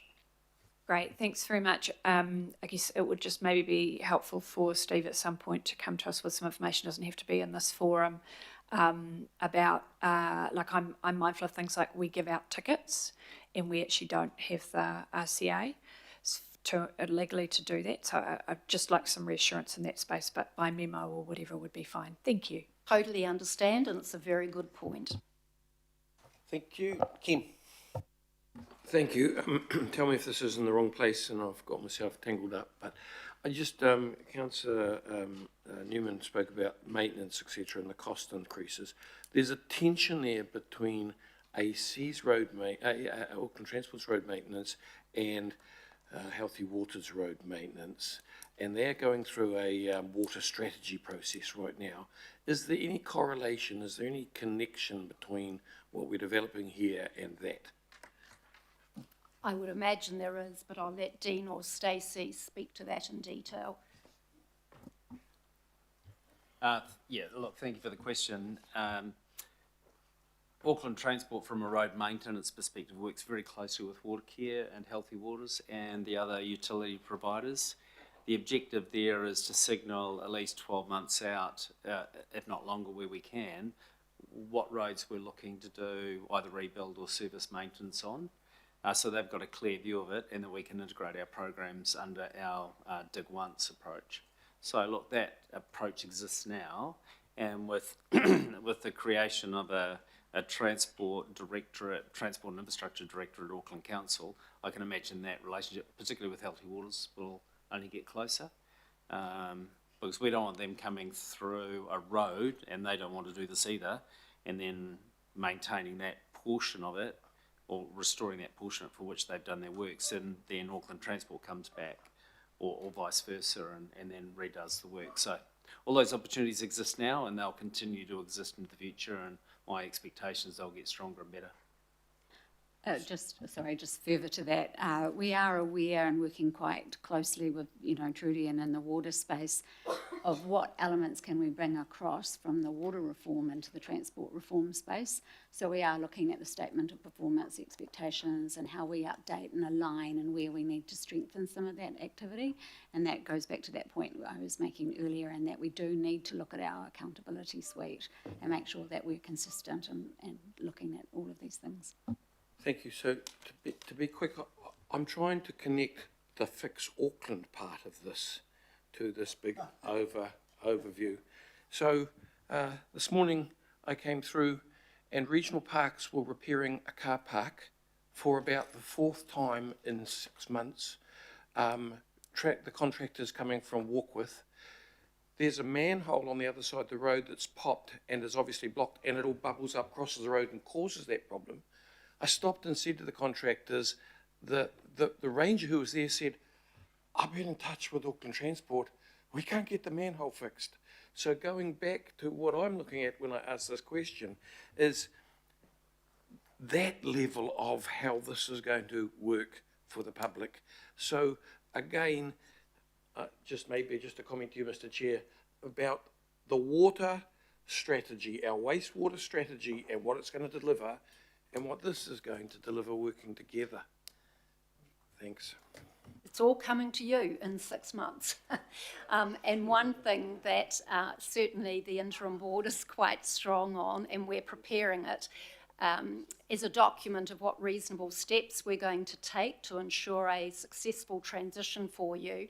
And one of those things is hopefully that we will literally have some good handover briefs to you on specific projects and things, so you know the status, where it's at, what are the upsides, what are the downsides, because that's always important in a transition, that you get good briefings.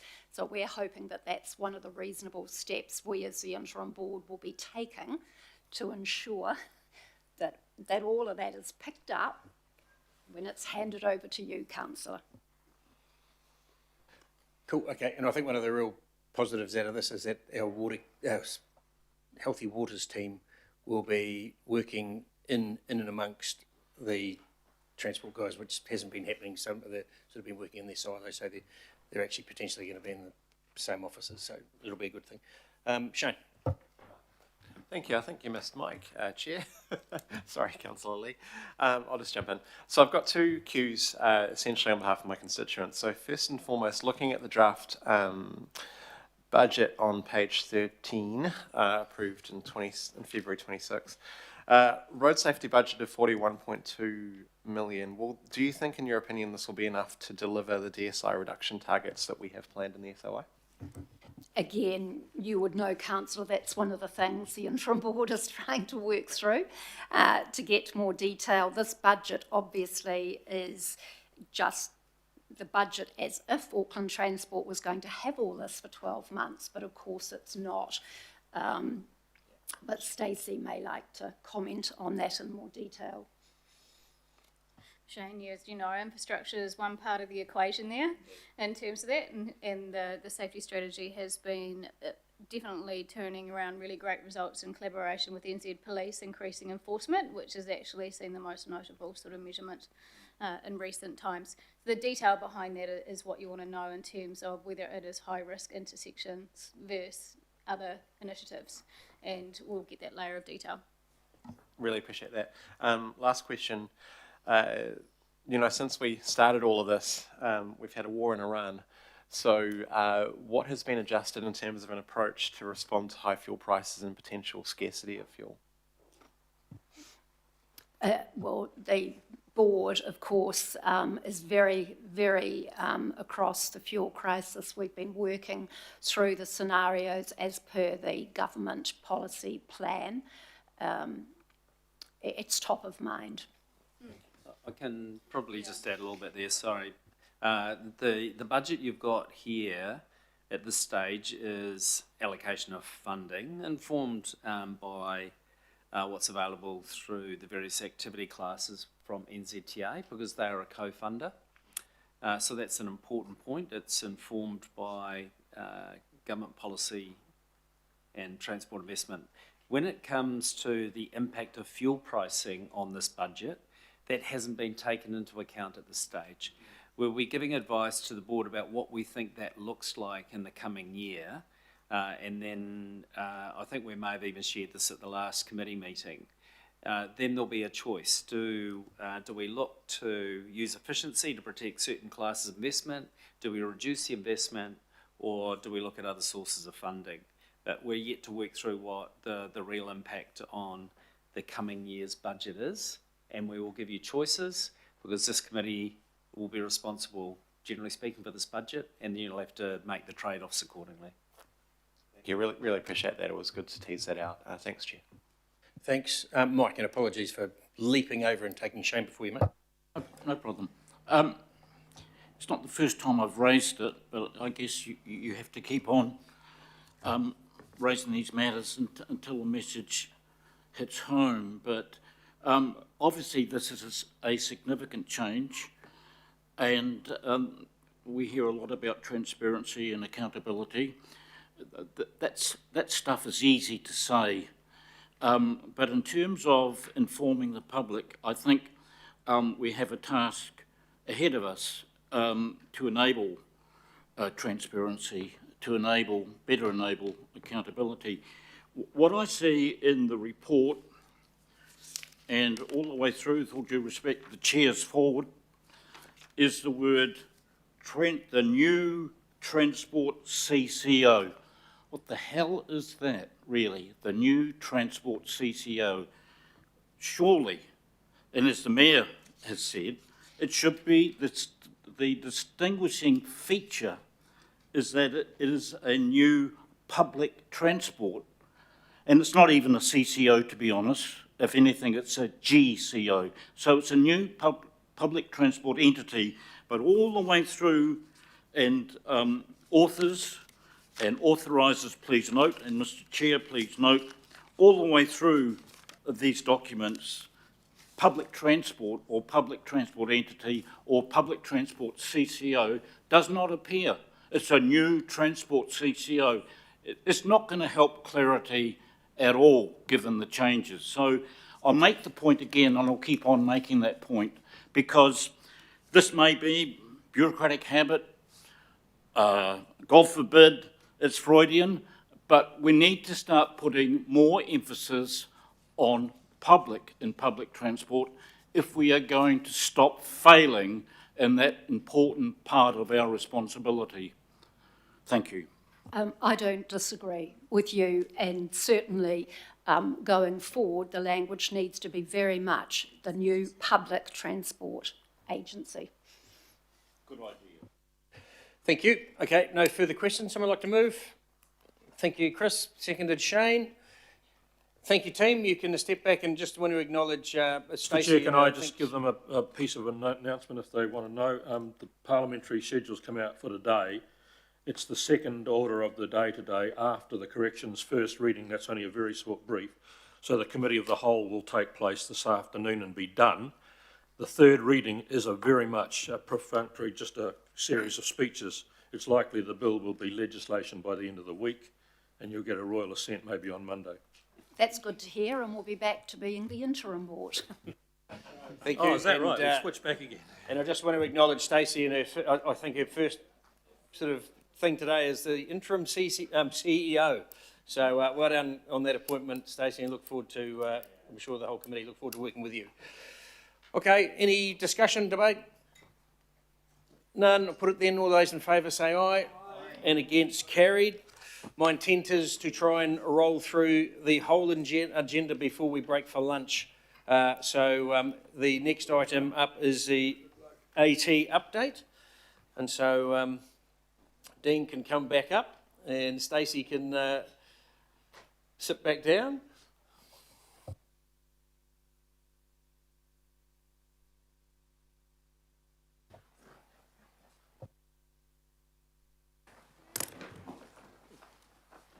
And I think we're joined by Murray.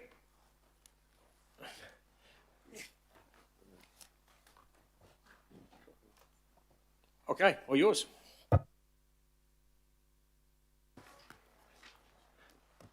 Well, good morning again, everybody. And it's very good to be able to give you an update on what's been happening in the life of transport in Auckland over the last month when we previously met.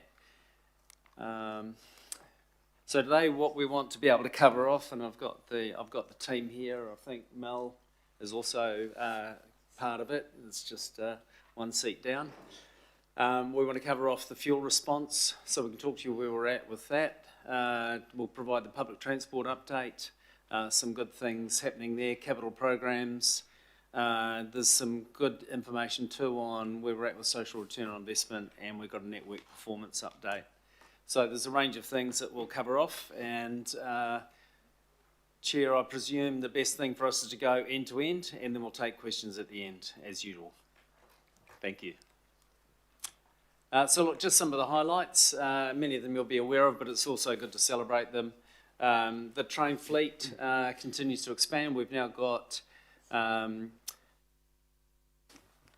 complement of trains. The total fleet now 95. So the procurement program's going well. Likewise with the major bus contracts. With a contract awarded to Kinetic as one of our next tranches.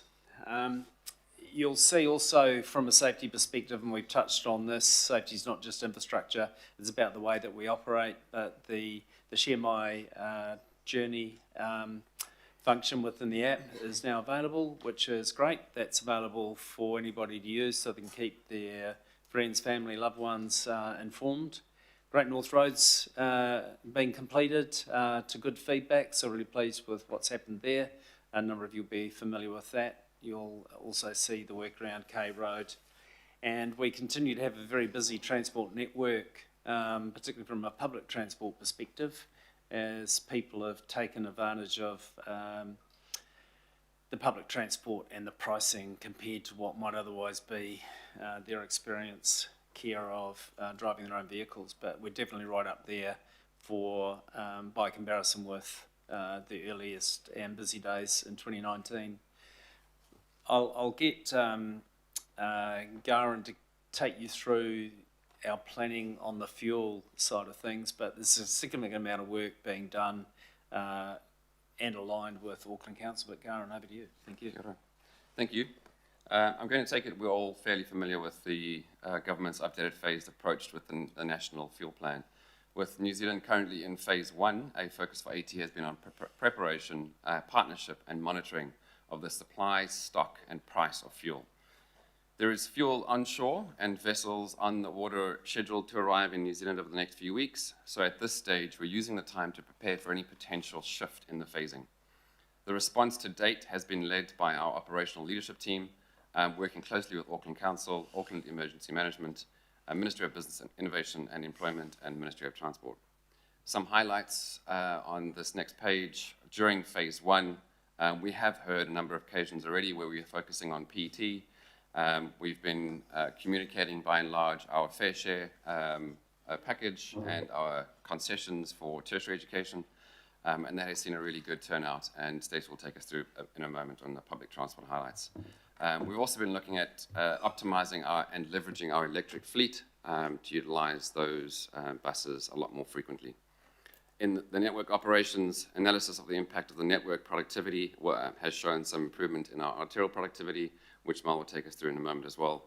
But we've been working to identify some of our critical lifeline and connector routes to make sure that when we do and should we increase in phases, we understand exactly where the impact is on our freight, our food distribution, and our essential services.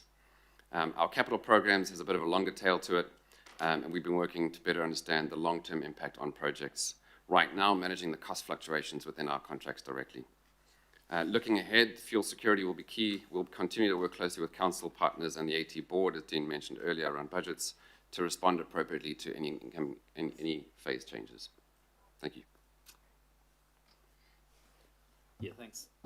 Thanks, Karen. We'll go straight on to a public transport update. Stacey.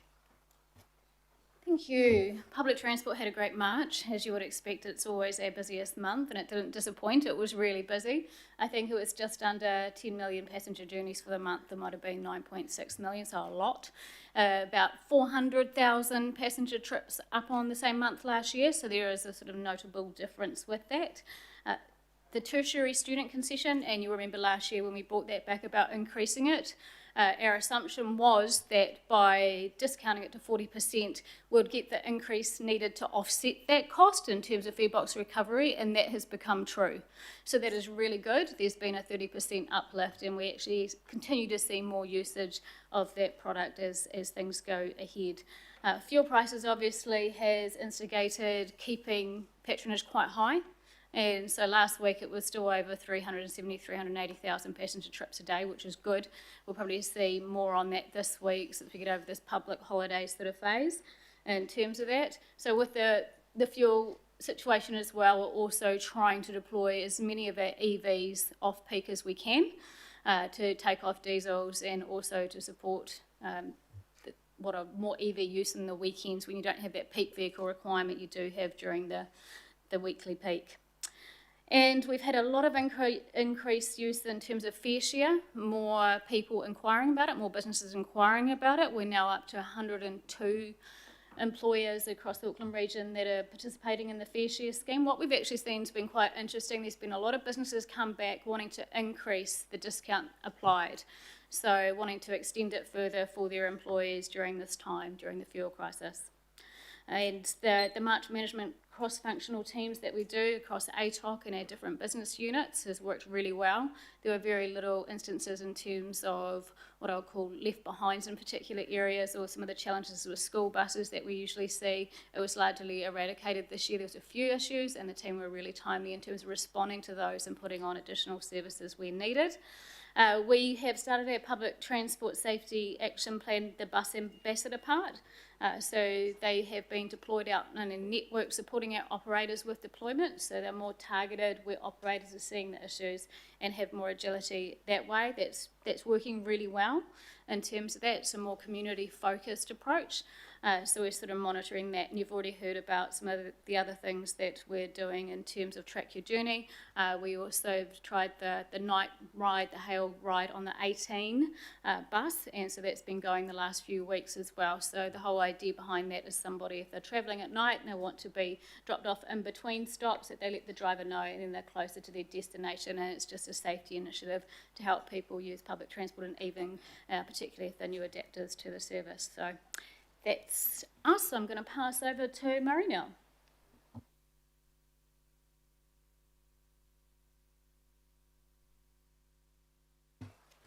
Thanks. Kia ora tātou. I'm Murray Simon. I'm the Acting Infrastructure Director. So I'm just going to take you through some updates from the capital program this month. Up on the top left there, you'll see 2 projects in Henderson Valley as part of our resilience program that have been completed. On the top right is the ferry program. It's a downtown charging facility down next to the cloud, behind the cloud building. That's ongoing at the moment underneath the wharf and above the wharf. And then the bottom 2 you see is, the bottom left is links to GI, the roundabout there at Merton, Narrabirna, Mount England is now complete, and on the bottom right, Flatbush School road crossing. So just moving on to works coming up at the moment. Hunua Road, Site 13, it's progressing through March as part of our resilience recovery. On the right, Hobsonville Cycleway is under construction at the moment. And then the bottom left is Victoria Road intersection roundabout, and sorry, the bottom right there is the Community Networks Sutherland School improvements. That's it. Yeah. No. I missed the page. Okay. And then due to in the last month, due to the cyclone being out, we've had some wet weather delays impacting our capital program with a number of emergency sites and 72 new sites across Auckland requiring immediate works. 68 are complete, with the final ones underway at the moment. Just go to the next page.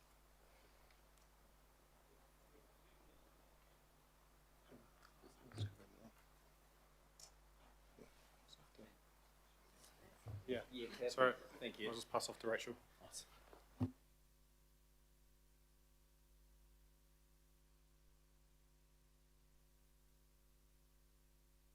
Hello, called Rachel Randall, Tokuinua. I'm the Sustainable Procurement Lead at AT. So AT has pursued a social procurement approach to align with the Auckland Council direction since about 2016.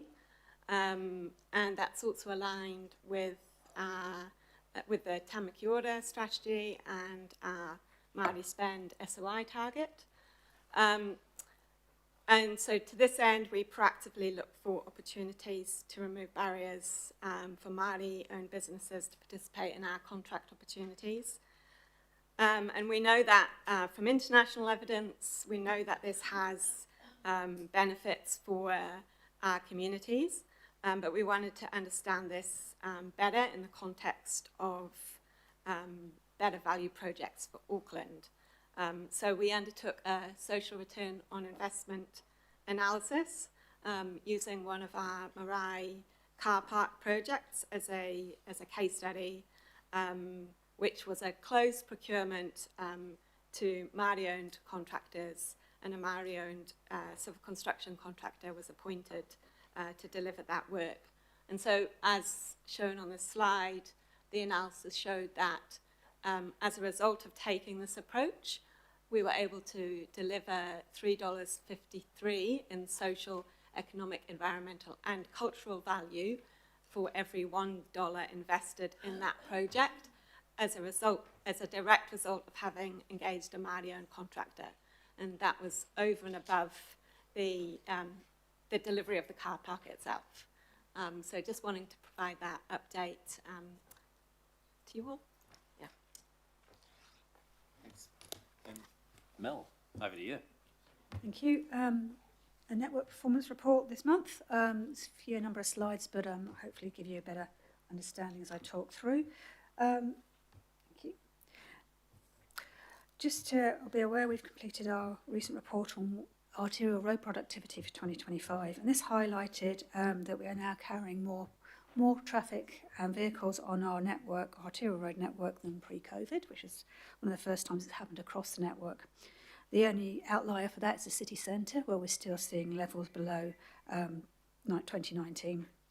So we are seeing that growth, particularly in the outer suburbs, which is probably not unsurprising given the significant level of development that we're seeing on in our land use. This places our network under increasing pressure, reducing our resilience and limited capacity to absorb some of that demand growth. So it's increasingly important that we do carry on with optimisation, as mentioned earlier, particularly around public transport priority and reliability, but also protecting and expanding special vehicle lanes and targeting some of that freight management. And that's certainly something with the fuel crisis we're focusing on and working with Auckland Council and government on ensure, as well as freight partners, to ensure that we can keep the network moving and ensuring those connections are linked through. We're currently seeing a reduction in traffic volumes, particularly since the fuel price increased, of around 3% on previous years and below, about 5 to 7% below our expected totals for the year. We'll continue to monitor that through this process. I've gone to safety.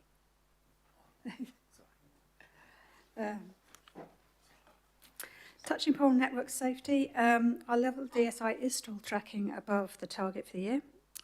We've had, since 2026, we've had start of 2026, sorry, we've had around 12 fatal crashes on the network, and which we're investigating for improvements. We've made significant progress on school speed limits, and in particular, the team have now completed all the school zones at priority 2 schools, which is around 205 schools, so that's the variable speed limits in alignment with government rules. And now we're starting to work on the priority 3 schools. Local board engagement has continued and is going well in terms of delivery of local board safety plans. And in addition to that, we have some of the improvements, as mentioned earlier by Murray, the Caruth and Victoria Road roundabouts. That's particularly high-risk intersection, which we've put through a roundabout to improve safety in that intersection, as well as delivering footpaths to provide safety for kids travelling to school. So network optimisation. In the last quarter, we've completed 3.7 kilometres of SVLs, bring the total to 7.2. So, and we are tracking to meet and perhaps exceed our SOI target for the year.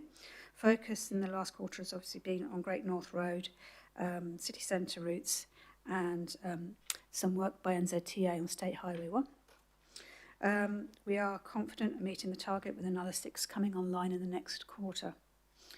Smart technology is progressing. We've got around just over 1,000 sets of signals on the network, and we are focusing optimisation in the next coming quarters on city centre, noting that obviously we're focusing on city CRL enablement works, but also looking at those key corridors.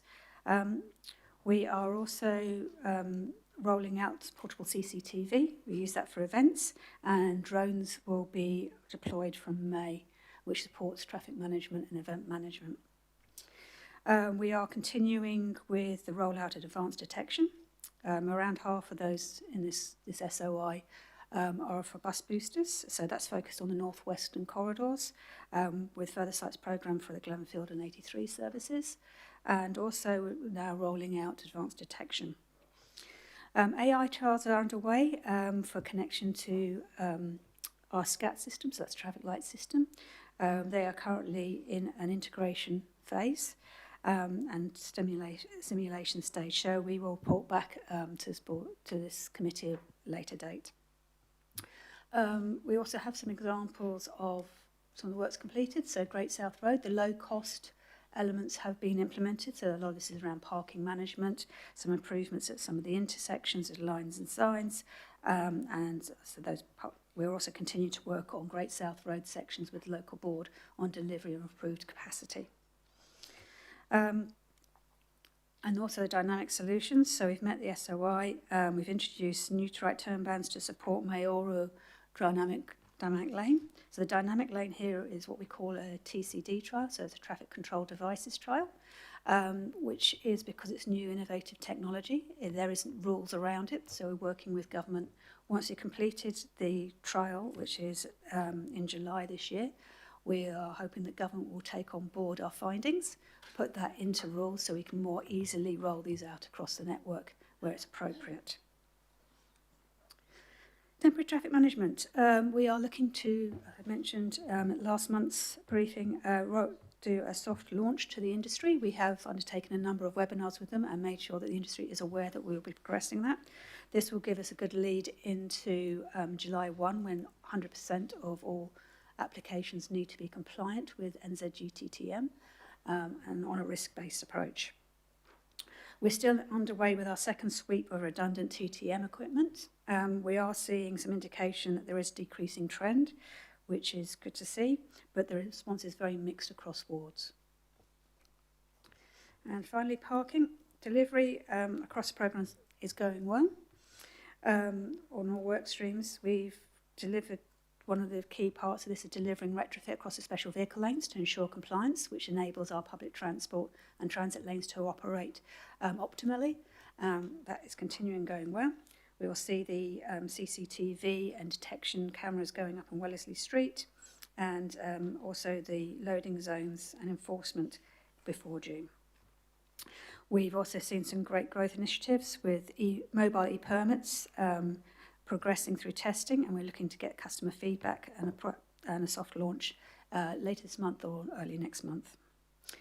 We're also looking at responsive parking management, and we had a number of minor works shown on the screen there, 130 completed, which is across the city centre. And we are continuing with our local board engagement on tranche 2 of the CCMPs, which are in Parnell, Mount Eden, Kingsland, Grafton, Mount Albert, Sandringham and Avondale. Okay. And that's my section complete. Very good, thank you. Thank you, team.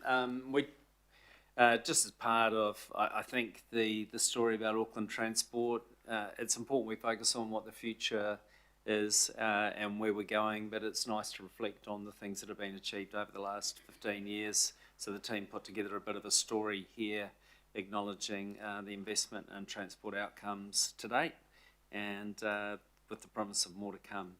Otherwise, we are happy to take questions. Thank you very much. Thank you, team. So questions, Desley. Thank you. My question is to Stacey, I think. Stacey, it was really pleasing. I mean, the fuel crisis, for want of a better word, I don't know that, well, the fuel situation and the cost of fuel is hitting Aucklanders very hard. So I was really pleased to see the increase in fair share with employers, especially those who were already part of the scheme and they'd upped it to help. But I just want to know how well we're populating that around places like the Chamber of Commerce, Auckland Chamber of Commerce, within our own family and economic development through Pam's team. You know, are we doing everything that we can to send out some stuff through our own business networks to try and get pick up as much as possible? Because it really is, you know, if you talk to people who are part of it, they love it, you know. I just wondered, from a marketing perspective, the reason I say it, I was asked on media about it, and you know, nobody knew what I was talking about. So I just wonder how we can promote it a little bit better, and if we're using everything within our wheelhouse as a council agency to promote it. You know, that's fair in terms of that. We do have a really small team working on this. So it's a team of 2, an account manager and a business development person, and you know, they lift a lot for the requirement. And of course we have a TravelWise team that support businesses in terms of their travel planning and onboarding and that as well. Can we do more? Yes, absolutely. And actually I would welcome, in terms of us drafting some messages for you all to send out to contacts as well, in order to get more out there, because I mean, it's in the data, right? The facts are there. It's increased use, and I think the average increase of use of people that are in fair share has increased by 30%.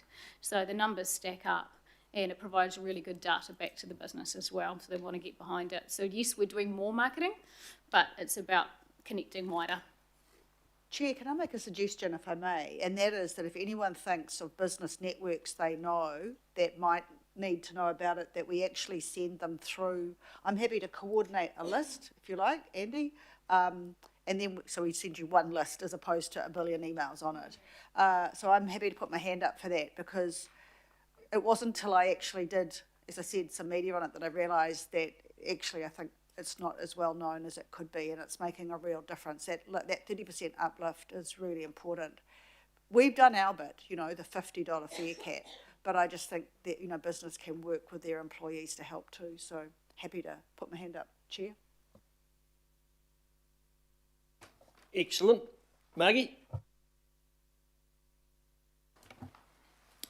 Kia ora. Tuatahi he mihi tēnei kia koutou.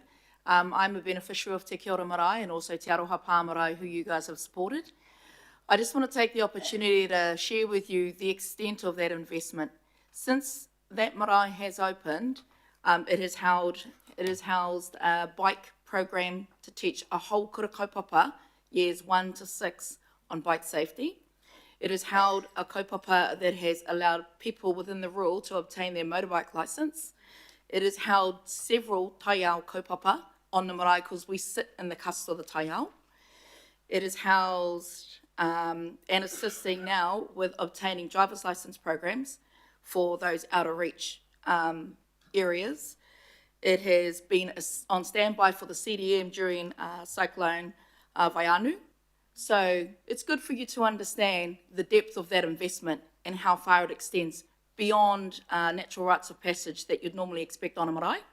It has also been the driver to bring in papakainga builds around our marae to be able to do all these kind of collaborations with other externals within the area. So nui te mihi ki a koutou, mo tērā. I also want to just lean into the particular group that you invested in to do that build. Being a Māori group, they actually interacted so well with the marae and hired some of the local people of the area. They also did that with the other marae up the road, and I'm looking forward to how you continue to invest in these kind of schemes, and will there be more opportunities to celebrate and champion case studies like this, because the impacts ripple right across the community. That kura kaupapa actually took children that were beyond Wellsford right through to Parakai area. That's how wide the scope was. So a mihi, an acknowledgement, and just to share some of the things that you may not see when you look at investment, and the opportunity there potentially to continue to invest in case studies like that. Thank you. Daniel? Yes, good afternoon. Thank you very much for the presentation. I just going back to the slide, the network optimisation highlight for the Great South Road. I know that the consultations started today actually, and Councillor Winiata and I and local board chair have been out and about in that area over the weekend, and obviously there's some bit of debate going on which I'm not afraid of. So I guess my question is, I absolutely want the additional lane capacity on that corridor. Good on the organisation for pushing hard for that. How confident are you that the proposal in the stage 2, which will be the off-road shared path, you'll actually be able to deliver that at the second stage of the project? I am very confident that you can do the stage 1 because that's about clearing the road corridor. But the second stage, that off-road shared path, it does cost a bit of money. Thank you. As you said, we've just started consultation on stage 1. So obviously we need the feedback from that. We'll also gauge feedback on the proposals for stage 2, which is the introduction of the shared path. I probably don't answer in terms of confidence at this stage. We are focused on delivering stage 1 and developing up designs for stage 2 and then taking feedback on those designs and obviously putting forward a request for investment into that. Okay, my only other comment on this will be I totally support the breaking yellow lines because I don't think it's appropriate for lane capacity on such an important arterial corridor such as the Great South Road to be closed because of that private parking. So thank you. Thank you. Okay, thank you. Sarah? Thank you, Chair. That's great to hear that the assumptions around fare box recovery for the tertiary discounts were proved correct. And also great to hear about the interests from employers around fair share, and also chucking into the mix. I'm very conscious that as of the 1st of July, total mobility is going to be reduced, which I appreciate is a slightly different topic, but it is also going to compound the fuel crisis issue for disabled people. And I've been eavesdropping on buses, and I'm sure you're all aware of it's relevant, I promise, of the increased interest among the community of potentially reducing the fare cap should the fuel crisis escalate. So I wanted to know what modelling, what work you guys are maybe doing to get ahead of that should things deteriorate further in terms of fuel prices.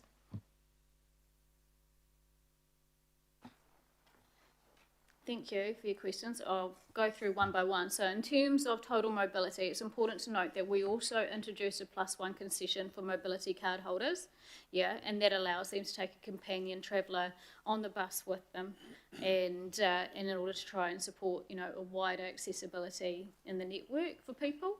And so we are marketing that heavily so people know it's there and they can use that, and also looking at how we can extend that too. It's a bit trickier when it comes to trains because a lot of our train stations are gated Yeah, and so they're doing a workaround in terms of how that can function so they can have that same offering. So that'll support total mobility users.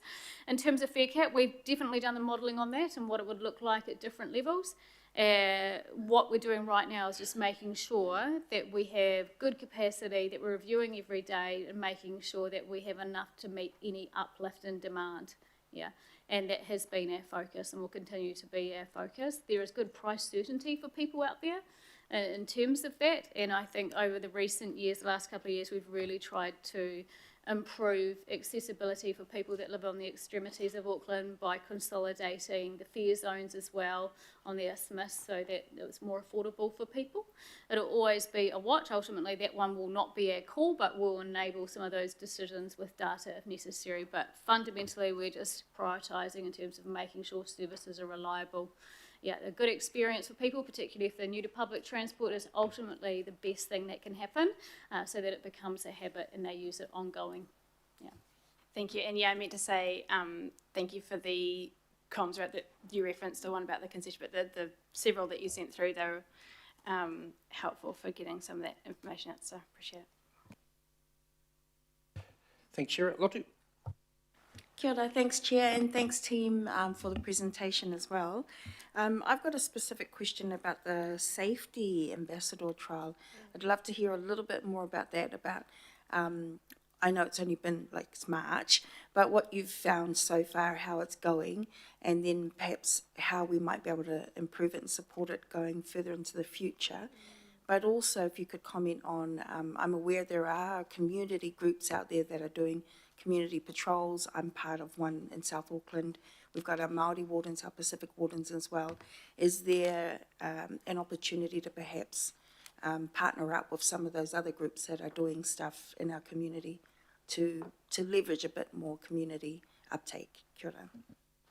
Yes, absolutely, and that's what the team is doing. They're going around the various community groups in order to get better relationships and knowledge sharing with that. So the two cohorts that we have going, one was with a contracted security guard firm, the other is associated iwi locally in terms of that, and so that only started last week. We haven't got data from it yet. The initial feedback, they do have rigorous training.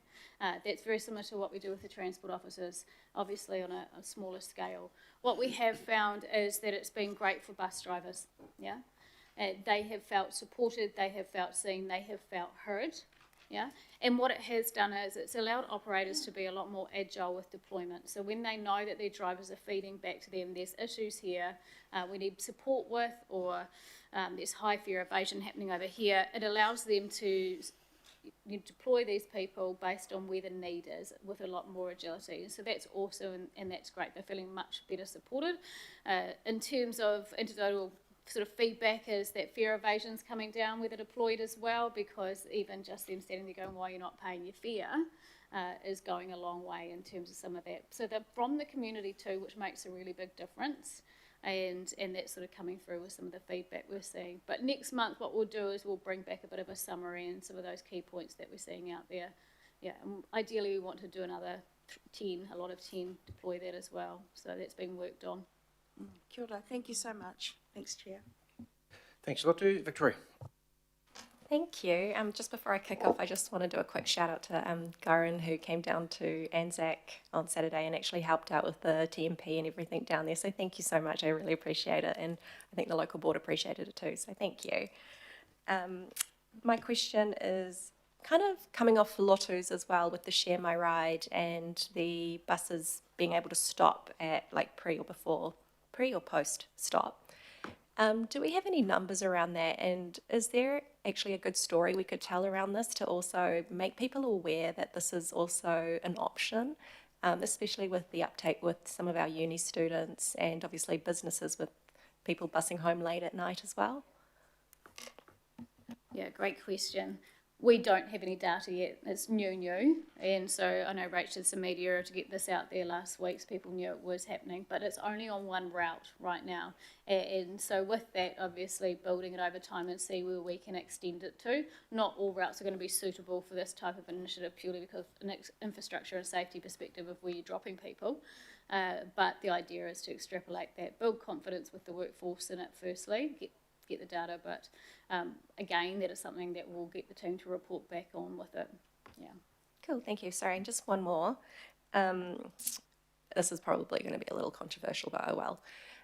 So I am not naive, and I am completely aware that Gulf Harbour ferry service is probably our most expensive service to run. I just wanted to know, at what point will we start seriously looking at some of our services and kind of figuring out whether it is sustainable to continue or not? Because obviously we want to make sure that we allow passengers the options, obviously with transport and everything, but I think we also have to be a little bit realistic as well. Yeah, thank you, Councillor. Are we talking about with the fuel shortage, or are we talking about in general? Fuel shortage in general, yeah. Yeah, so in terms of that, if we had to do a plane reduction under different scenarios with the levels, we have considered that in terms of what services will be taken off and prioritised. And that'll be really similar to what we did during those COVID years with the different levels where we had to do planned reductions across the network, and that same issue would apply. In terms of Gulf Harbour, we've made a commitment to the community that we'll keep the service solid until Penlink, yeah, and then it'll be a reduced timetable. I mean, obviously, like all our services, it's one of those things that we should robustly review and talk about, especially when there's differences, right? Because I look at ferry services, there's some parts of Auckland where they absolutely make sense, some parts are more challenged, but you've also got to think about resilience, and often that's forgotten about. Yeah. If I look at Pine Harbour, there's a really clear travel time benefit that no other mode is going to get you here to the city as quickly as what the ferry is, and that's why there's really good demand for it, because there's good growth there. But you know, from that perspective, you would look to sort of grow that service rather than reduce it longer term, fuel crisis aside. Yeah. So perfect. Thank you. Thank you. Alf. Tēnā koe he mana, tēnā koutou katoa mō te ao mō ngā kaimahi. Look, my part-time, my question is on the network safety. In particular, you mentioned Carutha Victoria Roads roundabout. What mechanism is there in place to advise the councillors or the ward councillors and the local board chairs in regards to hotspots or issues that get identified? What mechanism is put in place? Because I know the county's Manukau police meetings that we have quarterly at this stage, they have all their leadership team there that tell us about fatals that they've attended, serious crash. So, I mean, for me, it would be good that both for Lotu and I in the south to at least get a heads up, you know, around a high risk location with a history of crashes. Tēnā koe. Thank you for your question. The key process at the moment is going to the local boards. So the information we're doing with the workshops on local boards is providing all the information on high-risk locations, both at intersections and along corridors. All that information is provided through to the local boards.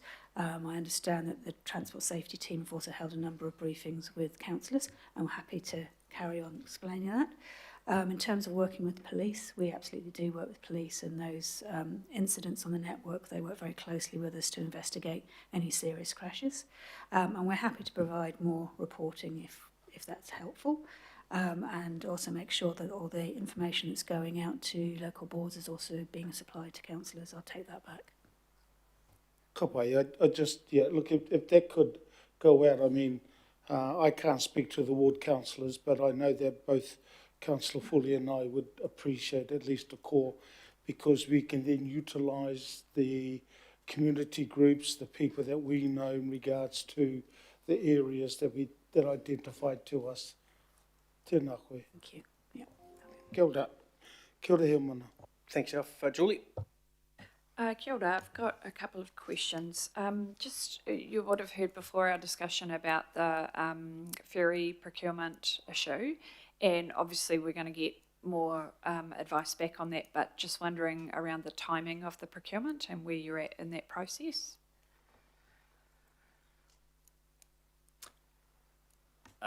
Sorry, Stacey and I are trading notes.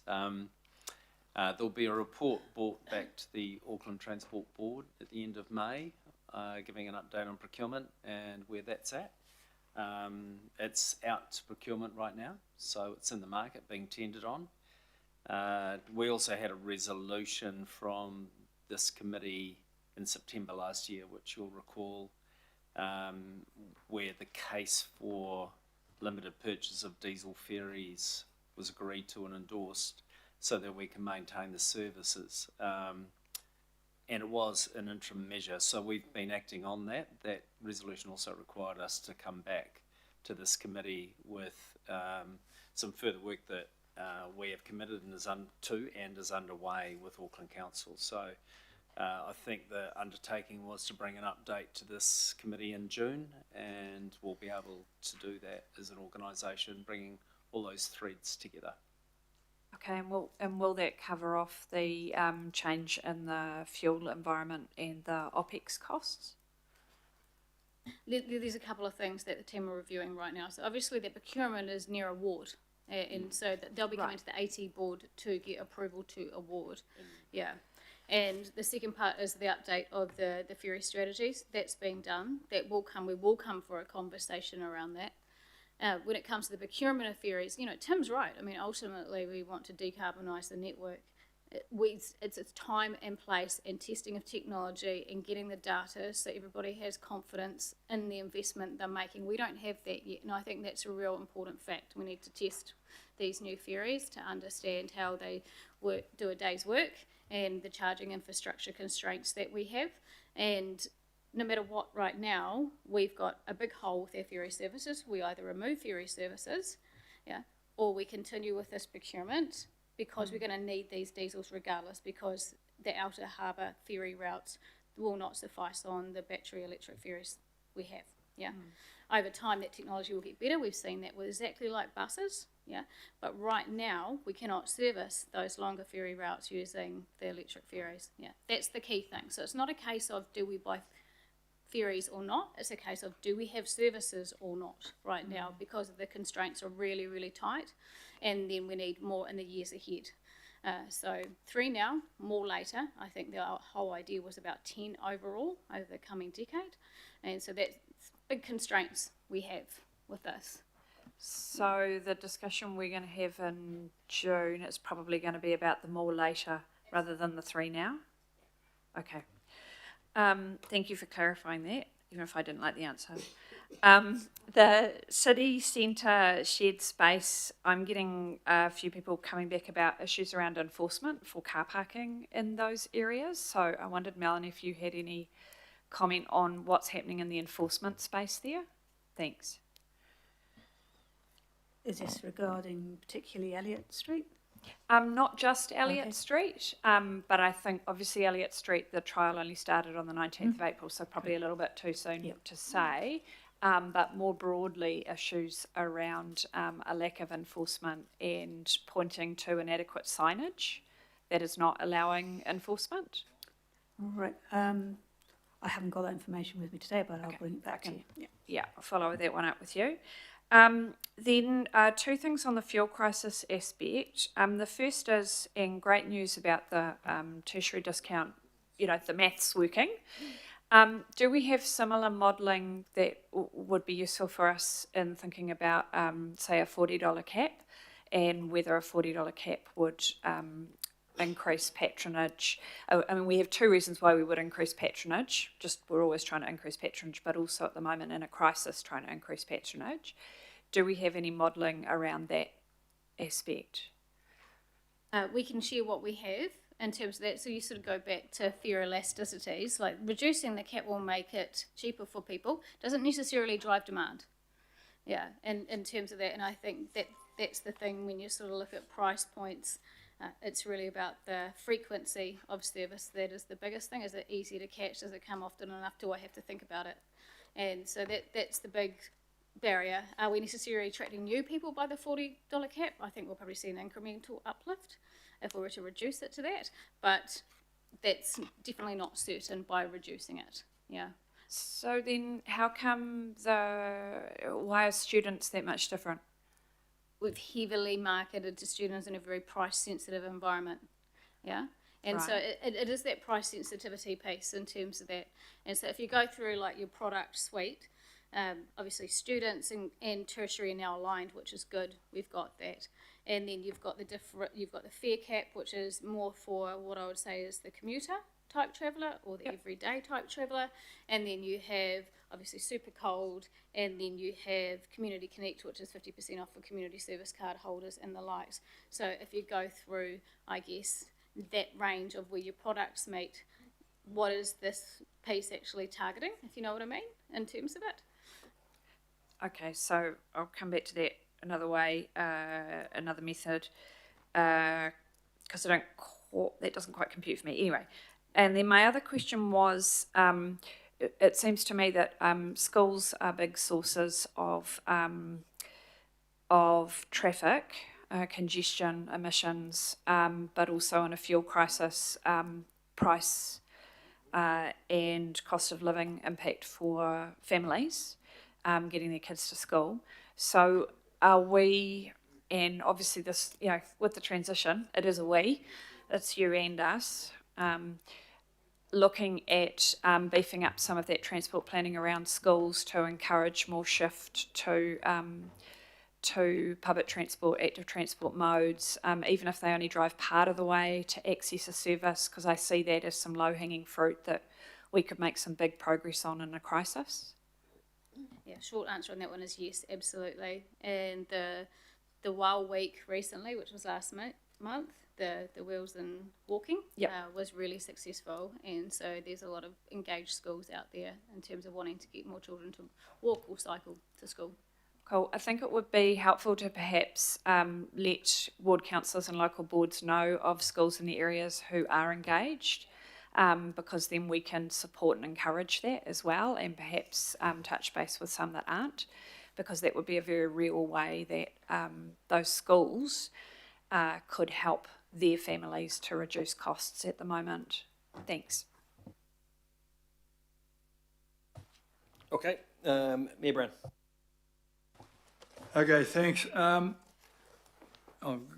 got a few questions, but as a general thing, these are always terribly positive.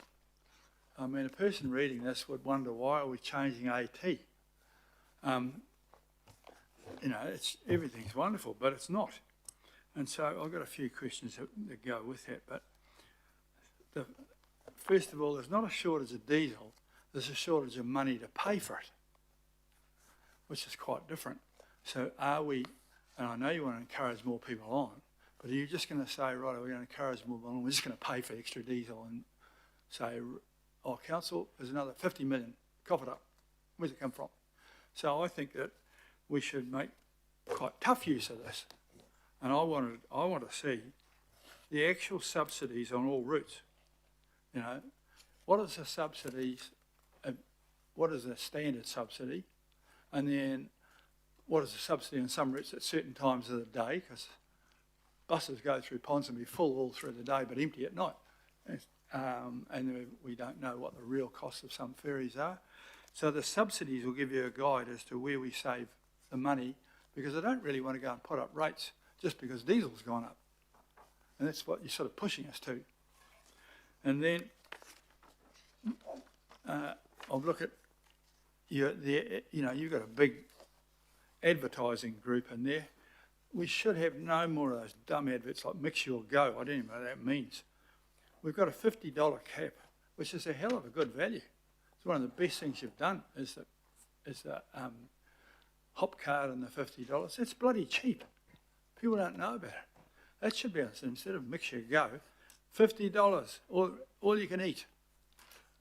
Many times you like on a bus. It's pretty good value.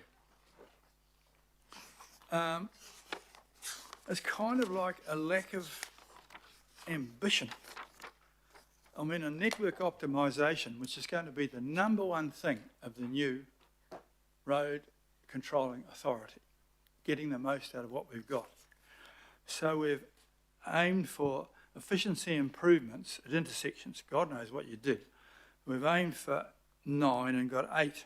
I was hoping you'd aim for 80 and got 75. Delivery of dynamic solutions. Again, I don't know what we've got. It's just signage. I can't see a lot of dynamic roads out there, but I thought we'd have 40 in place by now, or you might have got 36 of them, not 4. And smart technology, what did you actually do? Because if you just say smart technology, and I look at what go around the town and don't see anything smart at all. I've been trialling pedestrian crossings with 2 walking sticks, and I can tell you I'm bloody slow, and it takes me 18 seconds to get over, and most of them are 30 seconds. And yet there's only 6 seconds to drive through on Victoria Street, and I've sent letter after letter saying we want good east-west through money. So I want to know how we're going to go. And then temporary traffic management. We've got the risk-based approvals. Now, Dean sent out a pretty tough letter a while ago to those suppliers, and I was very happy with that, I've got to say. But nobody's listening to it, because you're now getting up to 41% adopting the risk management. Is 41% of people driving on the right side of the road okay? It should be 100%. That's the rule. We shouldn't approve anything that isn't the rule. But we think we've done well getting to 41%. And it's like, and safety. Josephine Barclay is interested in safety, wants to spend money on safety, and so am I. But I mean, then walk around some areas, go around some big car parks outside Pack and Save and see how many unregistered cars are out there. And those people don't bother with driver licences or warrants of fitness. And yet we have little cars going around and nailing people for being 5-10 minutes too long parked in Ponsonby on some roads that's got full of empty car parks. So I want a complete change somehow or other. And then lastly, we had this we've sold a ramp at the bottom of Hobson Street. It was sold by the last council, the building was, and then we're not quite sure where we are with this ramp. But we've said we're not going to have that ramp coming down. I don't want to pay for it. The idiots who sold it want to pay for it, pulling it out of the building. We still have seen, despite endless inquiries, a safe alternative route for people who currently go up that ramp, which is me every day, I've got to say. The first one I saw took us up, but then we had to do a U-E in Fanshawe Street. 1,300 vehicles an hour doing a U-E. That was subsidised by every panel beater in New Zealand. So I want to see some more realism. I want to see a lot more ambition. You know, I don't want to pat you on the back for 41%. That's bloody awful. We've just got to do better. We are changing this for a very good reason. And so there are a lot of questions in there, but mostly there was a rant. But can we do better? Can we have more ambition? Can you accept that this is a problem of lack of money, not diesel? There's plenty of diesel. And even under the government's next 3 scenarios of whether they do it, will still be diesel for buses. But we're short of money. Are we just going to have to pay? Are you going to just give us a bill for another 25 million? And how do I deal with that? Look, I'll take on board the general commentary, Your Worship. Whether diesel's a cost and there's plenty of it, or whether it's just about the pricing point of it, we're doing the best that we can to be efficient with its use. And we will bring back feedback to this committee and to the interim board around what the options are, but I don't see any case for increasing ratepayer subsidy for the cost of delivering the service unless you agree, and you will have that choice. Yeah, well, I want to know if we're going to ask for more. We will give What have you done options. to make it? If it's $50 more in diesel, are you going to ask for 50 or 25 or none? Yep, so you've given a very, very long dissertation, and there's a whole lot of things. That's a question. Yep, and so we let him answer it. Yeah, okay. Yep. Look, we've had. I've just picked up on a few things. I can't respond to it all, and it wouldn't be appropriate either. Advertising. Look, there's a range of advertising strategies. Mix-a-Go's been successful, but the $50 cap's been successful too, and so we need to keep pushing on all of those fronts. And Stacey will definitely be owning that going forward. We've talked about network optimisation. We've given you what we've invested in. We've taken that through with this governing board. What we've delivered is what you've funded. On page 8 of the statement of intent, the draft statement of intent, we set out what might be the objectives of Auckland Council next year when it lands into Auckland Council's domain, on what you might be looking to achieve. My encouragement is take what we've been doing, the momentum, and go harder and faster. No question about that, so I fully support it, but it'll be this committee that will be approving those objectives, the funding to support them, and then holding yourself to account and delivery of them. TTM, I just want to pick up on that. There was always a transition year. We're at 41%. The objective is to get all TTM applications have to meet the new standard by 1 July this year. That's the 100% point. We're at 41% at this stage. We've seen a good climb. We'll continue to see that. After 1 July this year, we won't be accepting applications for TTM that conform with the old standard. That's the point where you either meet it 100% or you don't get your approval. So that's the target date. Otherwise, I'll leave with you the balance of comments, but I strongly encourage ambition, as you put it. Okay, thank you. John. Last bit, ramp at Hobson Street, we've been asking for something like that for a long time. And I've now got the guys who want to pull it down without knowing what the hell's going to happen with the bloody cars.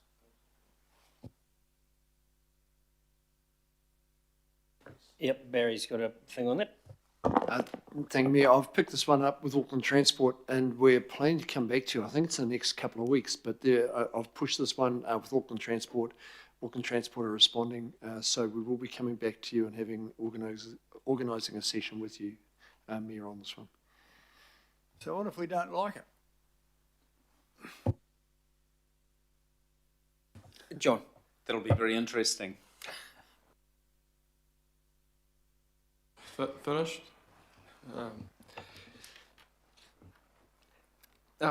Yeah, just in light of a number of the questions, I just wonder if there's perhaps a bit of a job that needs to be done on explaining the concept of a network approach to transport, and I say that because I look at the graphic up there, and it's probably a good start, but I think it could probably be developed to do a far more impressive job of what has happened around Auckland in the last 15 years, particularly as it goes to public transport. And I think possibly, you know, we've undersold ourselves a bit in what has actually come together in that decade and a half. I know, for instance, myself, I get out to catch the bus. The bus is literally second perfect. So these buses roll along just virtually on the minute. I pick one up, I go down to, you know, a ferry service where after a lot of challenges, the ferries are chocker now, a number of the sailings, you know, the last one I was on was over 100 people. And I think we're dealing with a populace who are always looking for the next thing, what's going to come along, whereas as any historian will tell you, it's often useful to reflect on what has been achieved and to reinforce that with your public so that they're aware of them, and then that they take that next step and then take advantage of this massive investment. So at the time of what was that plan we were doing the last term, that 3 years, some transport plan? I don't think it ever saw the light of day. There was a lot of talk about it, but I don't think anything came out the sausage grinder the other side.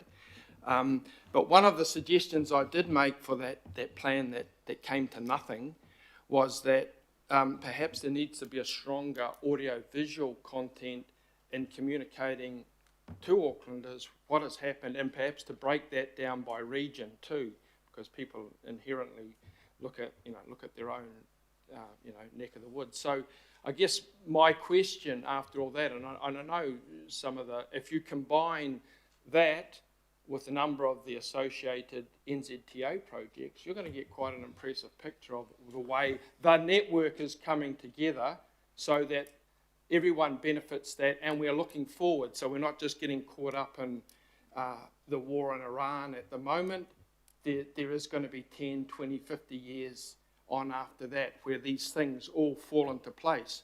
Just like the Northern Busway, which was criticised harshly by people on the North Shore for about a decade or 15 years, used to play, well, let's play Spot the Bus, because there were so few buses on it. You're not saying that now. Those buses are roaring up and down every couple of minutes, and you have all sorts of people using them. So I guess that rant, in contrast to the last one, really just asks you to consider whether we can actually do a stronger kind of job of communicating and encouraging and reinforcing, so people see the value of what we've done and they get out and get a piece of the action. Good idea. Okay, Ken. Thank you. Just on the back of the Mayor's conversation, which I kind of understand and agree with, but it just leaves me bewildered a little bit, because we did all that work of selling downtown car park, which came with that viaduct, all in confidence, etc. It's set in place that that viaduct has to be demolished by us as part of that contract, correct? Ugh. Nobody ever gave us the information, which I repeatedly asked for. Okay, thank you.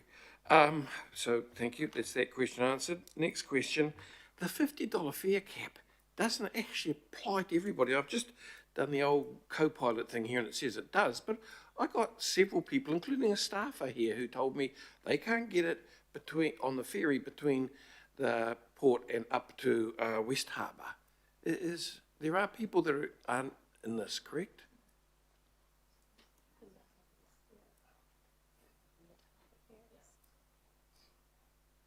No, it doesn't apply to mid and outer harbour, and that's purely in terms of the additional cost that it's already got a huge subsidy to those services.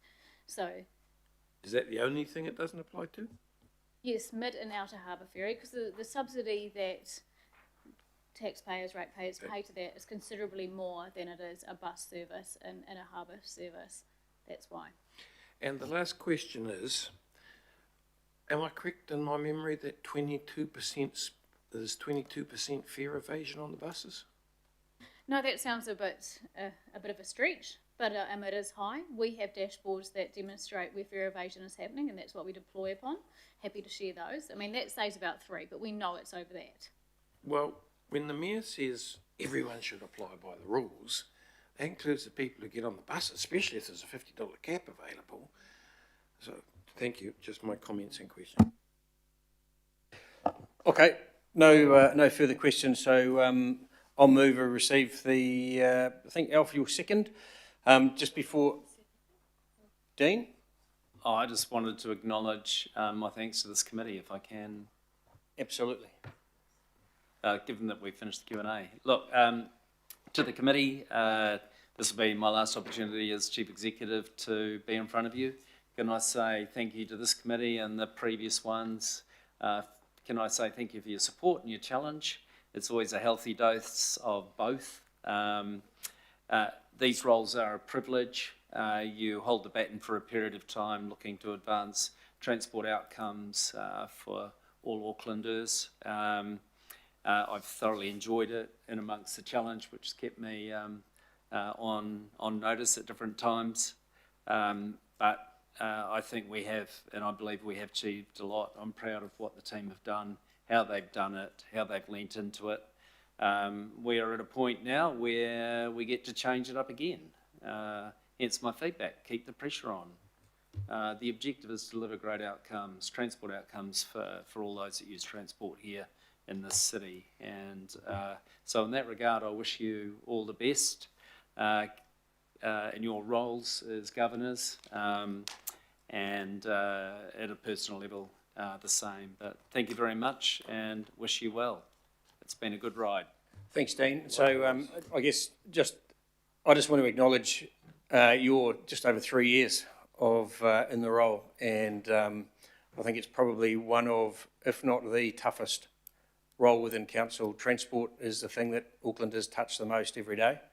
There is no other part of the council family that the people of Auckland have more interaction with than the transport network. And you certainly stepped in at a challenging time. It has been challenging the whole way through. I know from our discussions, mate, that you've built yourself on it. You've learned a lot, and I just want to acknowledge the effort you've put in, the way in which you're always willing to front up to things, and so I want to wish you all the best for the future. Thank you for what you've achieved with AT. It is going to change, and there'll be a lot of stuff coming back to the elected reps of Auckland that they've previously been able to point the finger at AT. So that's going to be great, and so thank you for the way in which you've gone about the work and withstood some bumpy old times, but you've got through, and so good luck for whatever comes next. Righty, Alf. Dean.